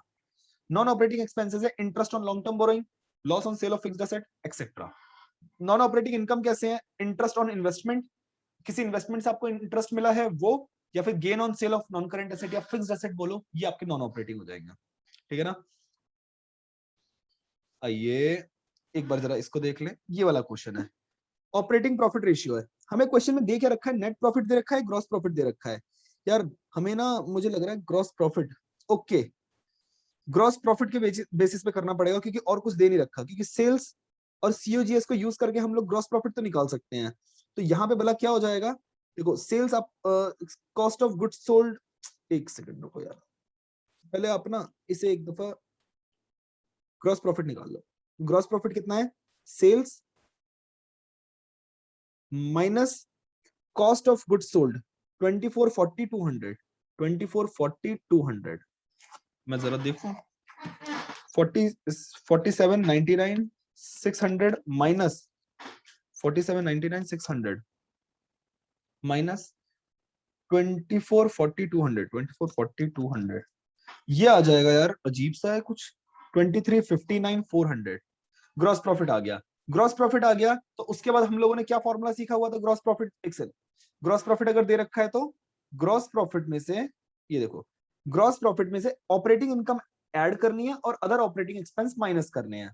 देखना जरा, यहां पर ऑपरेटिंग इनकम कोई दे नहीं रखी है, पर ऑपरेटिंग एक्सपेंसेस दे रखे हैं, सेलिंग एंड डिस्ट्रीब्यूशन एक्सपेंसेस और ऑफिस एंड एडमिनिस्ट्रेटिव एक्सपेंसेस। तो आपने क्या करा, इन दोनों एक्सपेंसेस को माइनस कर दिया, देखो माइनस कर दिया। सेलिंग एंड डिस्ट्रीब्यूशन एक्सपेंसेस दे रखे हैं 450 400, और ऑफिस एंड एडमिनिस्ट्रेशन एक्सपेंसेस दे रखे थे 251 200।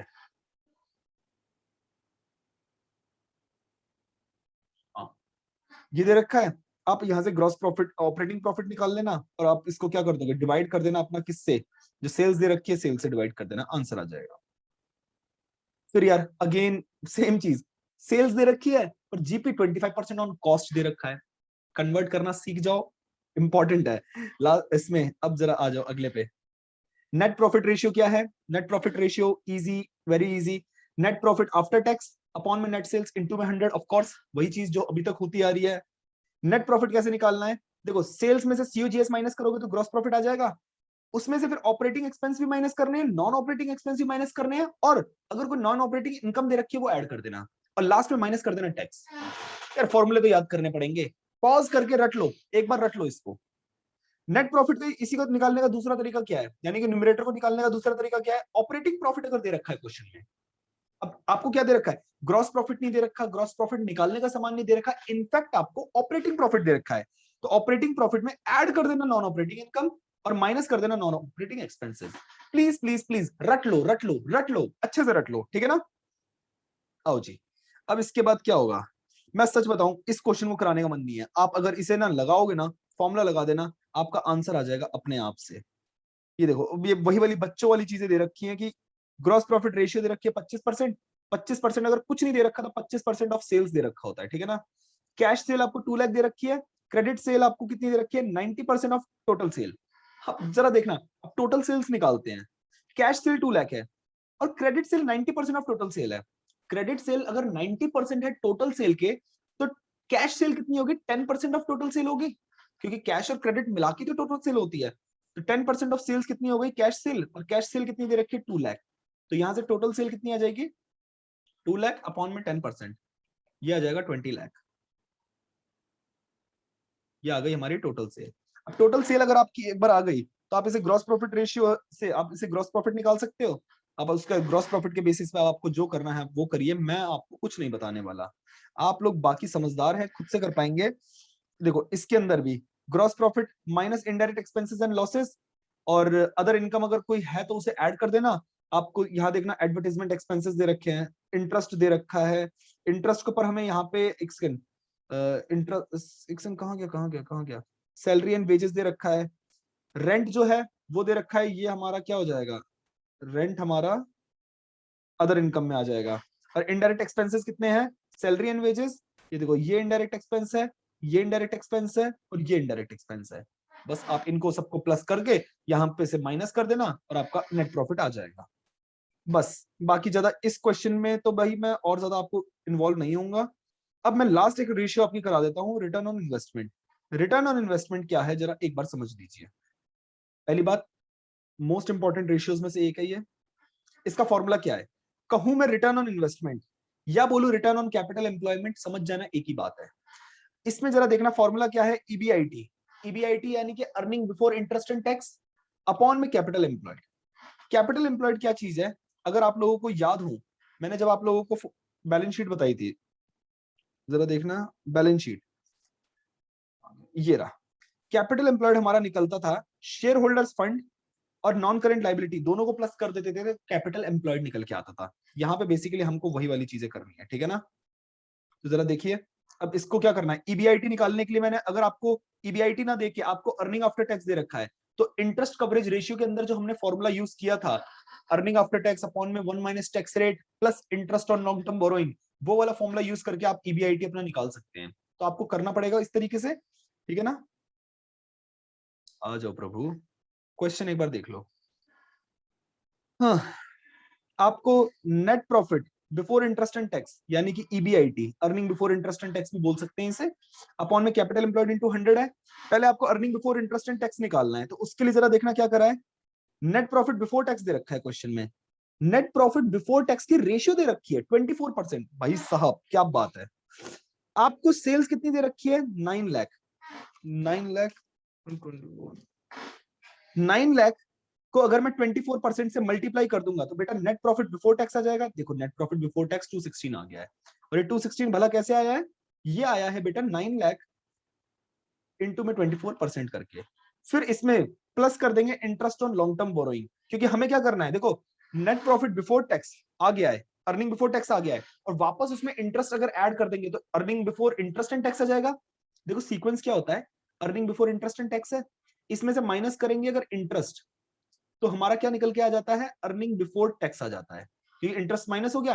फिर इसमें से माइनस कर देते हैं अगर हम टैक्स, तो इसके बाद आ जाता है अर्निंग आफ्टर टैक्स आ जाता है, ठीक है ना? तो अब अर्निंग बिफोर टैक्स आ गया है, इसमें अगर इंटरेस्ट को वापस एड बैक कर दे तो हम लोग ऊपर कहां आ जाएंगे, earning before interest and tax में आ जाएंगे।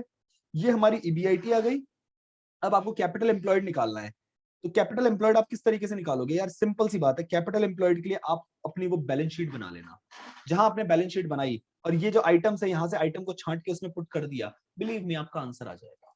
इसके अलावा रिटर्न ऑन इन्वेस्टमेंट या कैपिटल एम्प्लॉयड में और कुछ नहीं है।